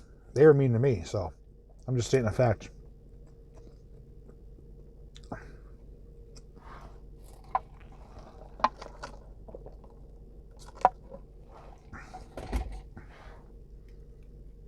McDonald's French fries are not vegan.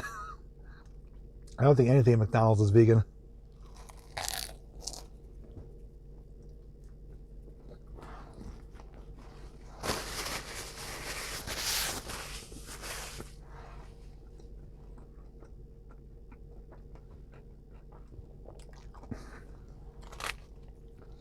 So I'm going to give you guys a choice here, as I always like to hear your input. Would you like me to finish the hoagie first and then move on to the cookies? Or have one cookie now and then go back to the hoagie and then finish the cookie? So say hoagie first or cookie next. Comment one of those two.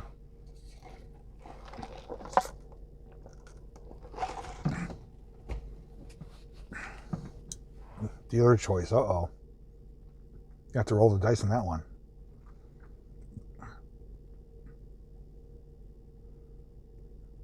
Well, Robert, it looks like you're in the minority. Everyone's saying eat the cookie next.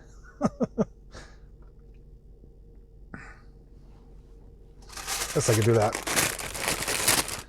Well, since it's dealer's choice, I'll pick which cookie. I'm going to go with the raspberry cheesecake. Right there. So I'll have that. And my second cookie, which is different, I'll save till the end.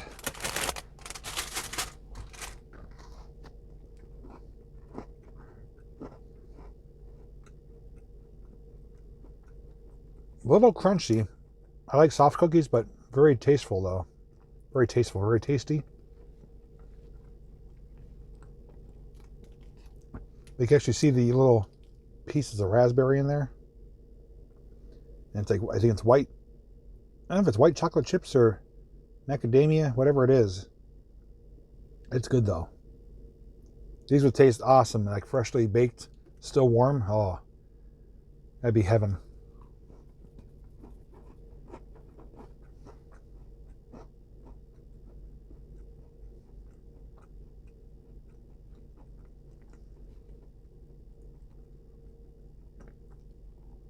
This beats seaweed any day. I'd rather eat this and get diabetes than to eat seaweed on a regular basis. That's how bad it was.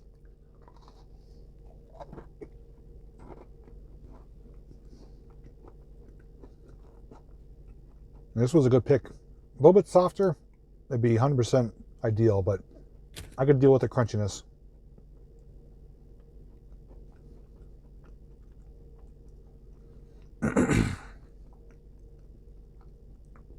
If you wonder why I keep glancing over, I just keep looking to see if a train's coming or not. I'll probably hear it before I see it, but sometimes they creep up really slow.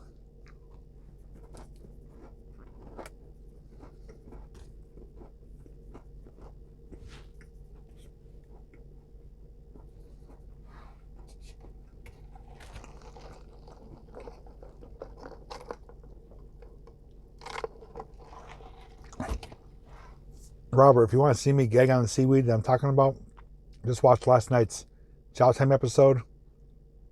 It wasn't pleasant.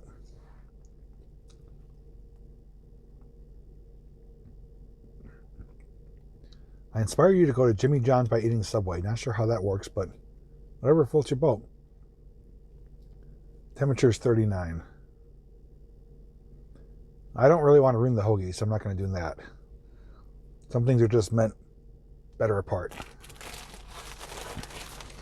So let's finish the other half, which is looking, ooh, it's oozing with mayonnaise. So we'll down this, eat our second cookie, and we'll be done with lunch and probably wrap up the stream shortly after that. Once the train comes, then we'll stick around for that, but we maybe came too late. Usually they come between 11 and 12:30. It's almost 1 o'clock now, so.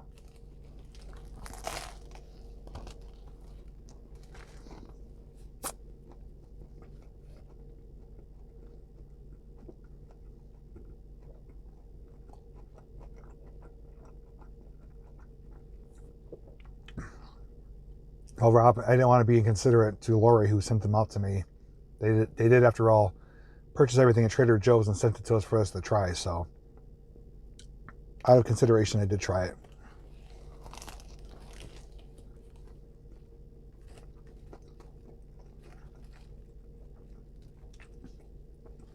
Thanks, C-Dot. If you hop on a train, I want to know nothing about it, Sharon. But Sharon, you probably do pretty well because you're used to running after my car after I pull away. So if you run after a moving train, you should catch it no problem.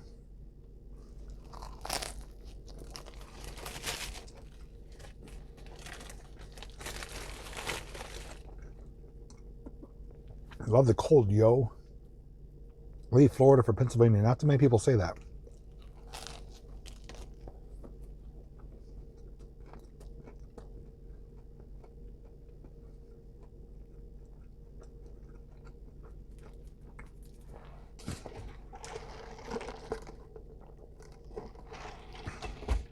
Well, we did go for a ride. How do you think we got here?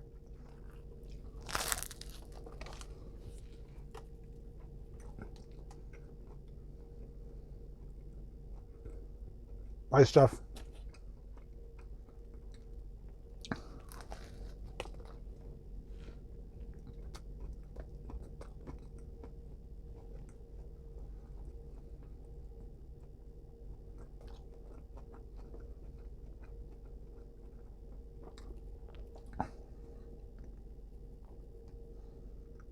Everybody keeps asking the temperature. I've told you guys 3 times.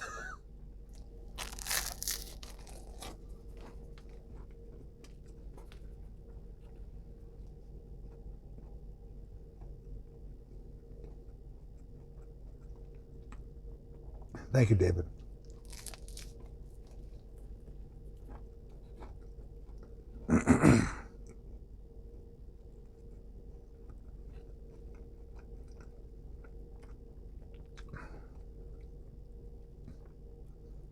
Judy, just use the blanket I gave you.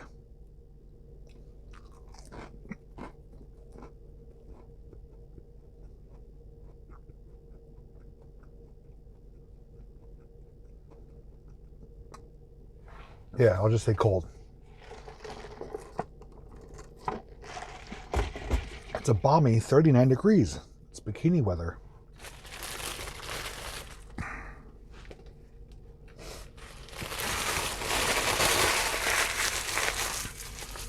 Okay, hoagie is gone.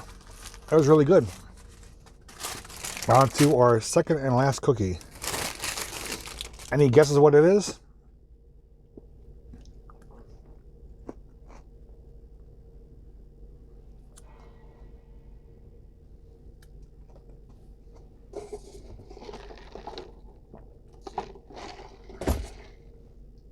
Any guesses? What kind of cookie did I get?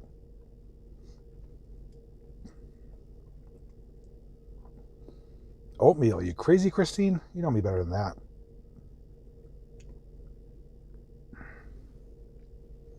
All right, I'll do a slow revealing shot. You can see if any of you are right.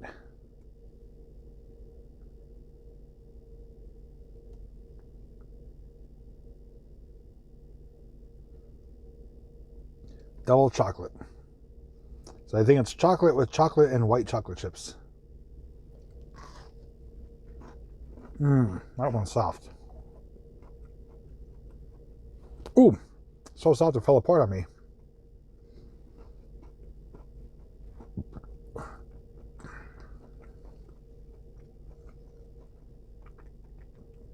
Now, if that raspberry cheesecake one was as soft as this, then we would have had a match made in heaven, but this one is making up for it. This one, though, tastes, I've had them before, it tastes more closer to a brownie. So, it actually smells like a brownie, tastes like a brownie, but it's a double chocolate chip cookie.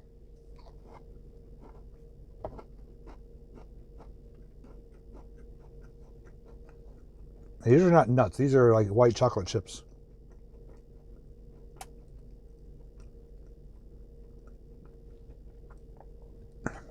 Take a bite. I'm gonna devour it.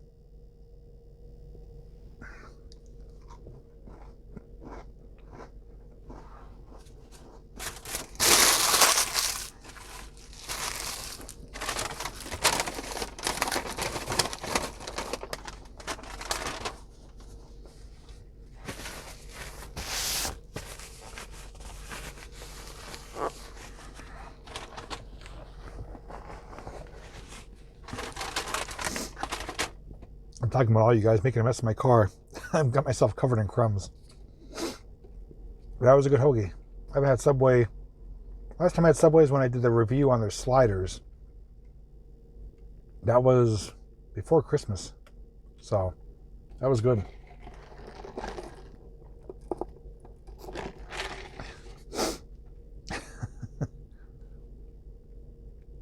Yeah, food's down. Let's get some train action here, but I don't know, not looking too hopeful right now. I know I see some train action at Steamtown, but we're already on here just about 2 hours.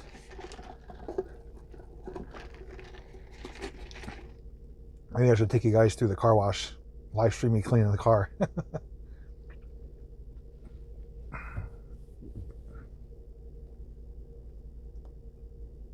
I'll have to borrow the car for a while.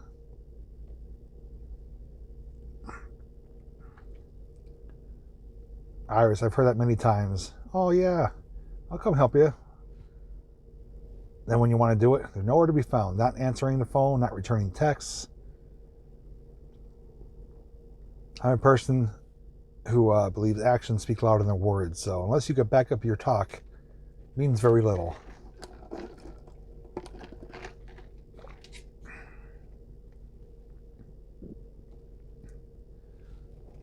I can show you some semi-trailers coming and going. That's about the only action here right now.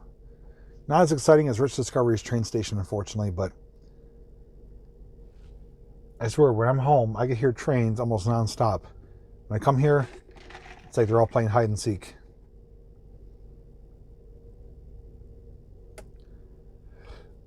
I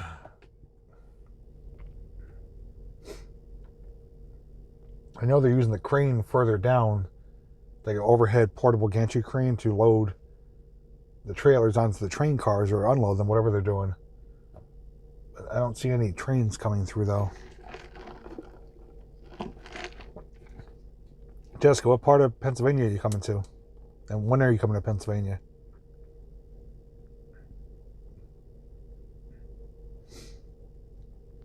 Yeah, I used to live by train tracks. Before actually no, just after Lily was born, we were in an apartment. Train tracks were like 20 feet from the house, or the apartment building. It would shake when the train came by. It was pretty cool, though.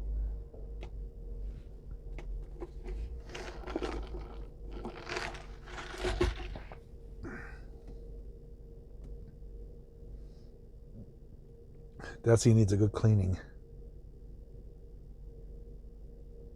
Visiting June in Wilkes-Barre. Okay, yeah, I'm like 15 minutes from Wilkes-Barre. But I need to clean my car before then, so if it gets dirty again, I'll definitely hit you up on the help me clean it. We're waiting for what? Yeah, probably a good idea, David. Don't ask. It was double chocolate. Oh, now you're yelling at me, Iris? All caps? Jeez. Let me give you guys this view out the window for now. Hey, Barbara's back.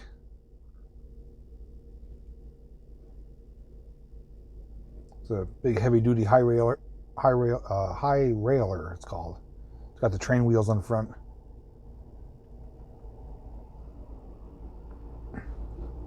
Looks like Grizzly Adams driving that truck.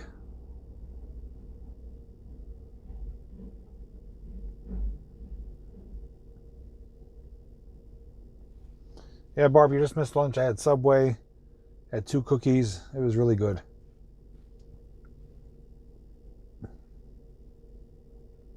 Did he have a beard? Oh, of course. Or else he wouldn't look like Grizzly Adams.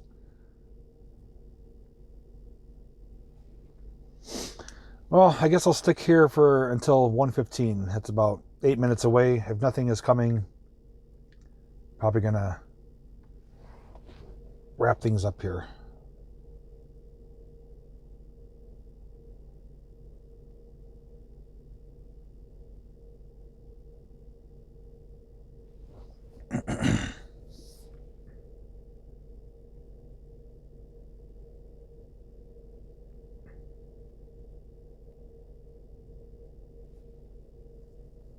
You're welcome, David. Yeah, the last time I had their sliders was when I made that video. So today I got a turkey and cheese footlong on Italian urban cheese bread. It was good. Toasted.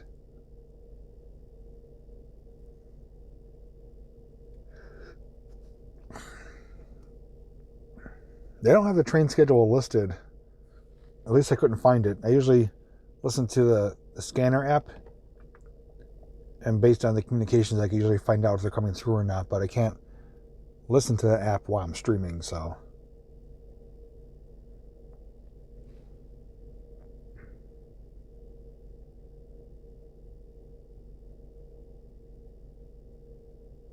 It was pretty affordable too. I got the hoagie, the 2 cookies, and a drink. It was less than $10, so it wasn't too bad. And it's pretty filling. Yeah, I'm pretty full now. She got crumbs in the microphone.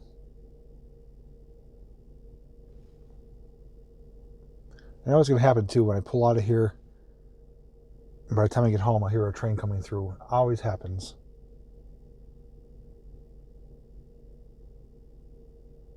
I don't do coffee. I actually got a large fountain drink for the price of a medium because the medium, they didn't have any lids. She's like, oh, just take a large one. So, worked for me.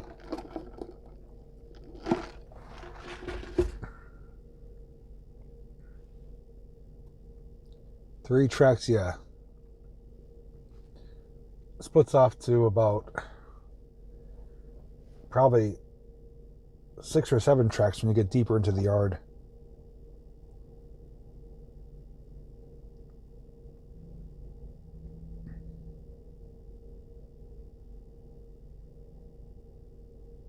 So my drink is soft as the cookies, pretty good, pretty close to it. Where does the train go?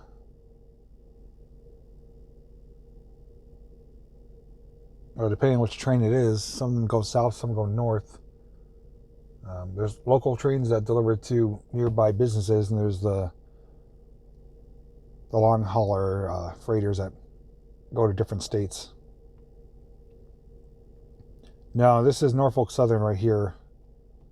It says the Harrisburg division, but this is actually Taylor. Yeah, freight trains. Now in Steamtown, which I've showed before, which is 10 minutes away from here, that's a museum, but they do share the yard with the Delaware Lackawanna, which is the local freighter that comes through, that delivers to local businesses. They do shorter runs. They're back and forth daily. But Steamtown, you have the opportunity to see the steam locomotive when it's in operation. I haven't been to Steamtown in a little while. I may have to go back there and do another daytime live stream just to walk around and see what's new there. I know some people get sick of seeing it because it's the same place, but somebody who loves trains, I never get sick of going there. I will be there this weekend though for right across the parking lot from Steamtown is the Electric City Trolley Museum. That's where you can learn about the history of the electric streetcars and trolleys. Well, every President's Day weekend they have a special event which is called Garden Live Steamers. They're actually miniature steam locomotives that operate on coal and produce their own steam with water, and they run around on a track inside the Trolley Museum. And some of the people have actually replicas of some of the steamers at Steamtown. So you get to see the big boy 4012 run around. You get to see a couple other cool older locomotives, but they're actually running on steam powered to generate power to run around the track. So I always go there. I've made videos on it in the past. I didn't get to make it there last year, but I will be there this weekend to make a video of it. It's always really not only interesting to watch, but to learn about how they work, because they have to fire them up, get the boiler heated up, get the fire going in the coal box. It's pretty amazing how they make something so small but operate like a real life thing. Nose is running again, of course.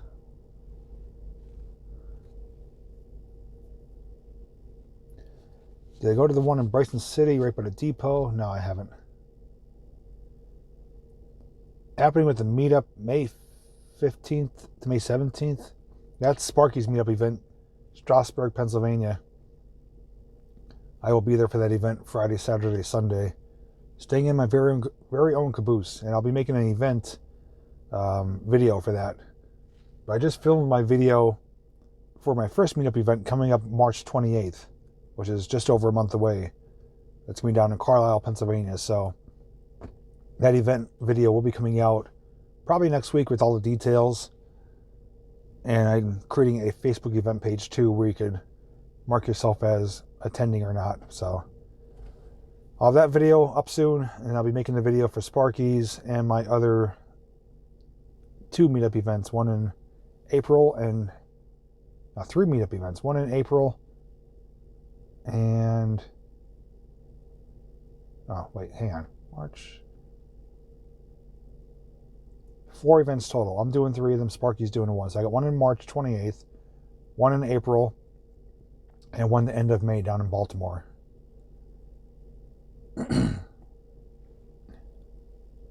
Some steamers at Cabin Fever. Yeah, that's the same group. Cabin Fever, they attend. They come to the Trolley Museum in Scranton every President's Day weekend. So it's the same group that you saw there that will be here. The one guy's name, if I can remember correctly, if it's Scott, I think it's Scott McDaniel or Scott McDonald, I forget his name. He actually has a YouTube channel. He live streams from that event. He travels all around the East Coast with his live steamers.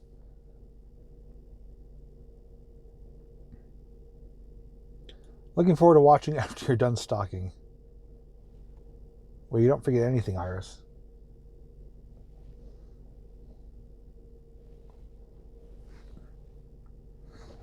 I'm going to mute you guys a second. I got to blow my nose.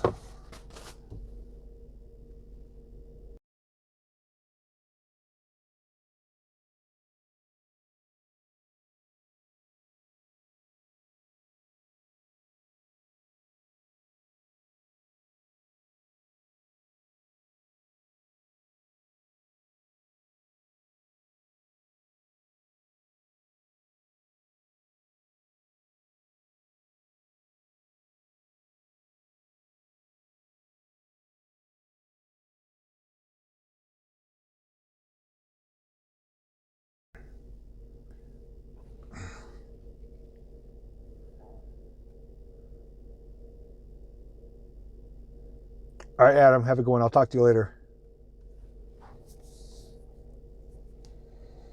All right, I guess I'm going to probably wrap things up here. There's nothing coming, and I know it'll probably come after I leave, but I don't want to sit here all day. So, yeah, I guess we'll end things here. So I do want to thank you guys for hanging out with me today. It was really great to get out, get some fresh air, get some exercise. Excuse me, I'm feeling definitely almost 100 times better than it was the last couple of days. But if you missed the live stream, if you join in late or whatever, you're welcome to watch the replay. We'll be under the random live streams playlist. We started out at McDade Park, showing you the waterfall there. Walked around the whole park through the trails and showed you the coal mining tour area and told you my story about how I got rescued out of there. And then we ended up getting back in the car, going to Subway. And here we are at the train yard. Jacob, $5 super chat, great stream, thank you.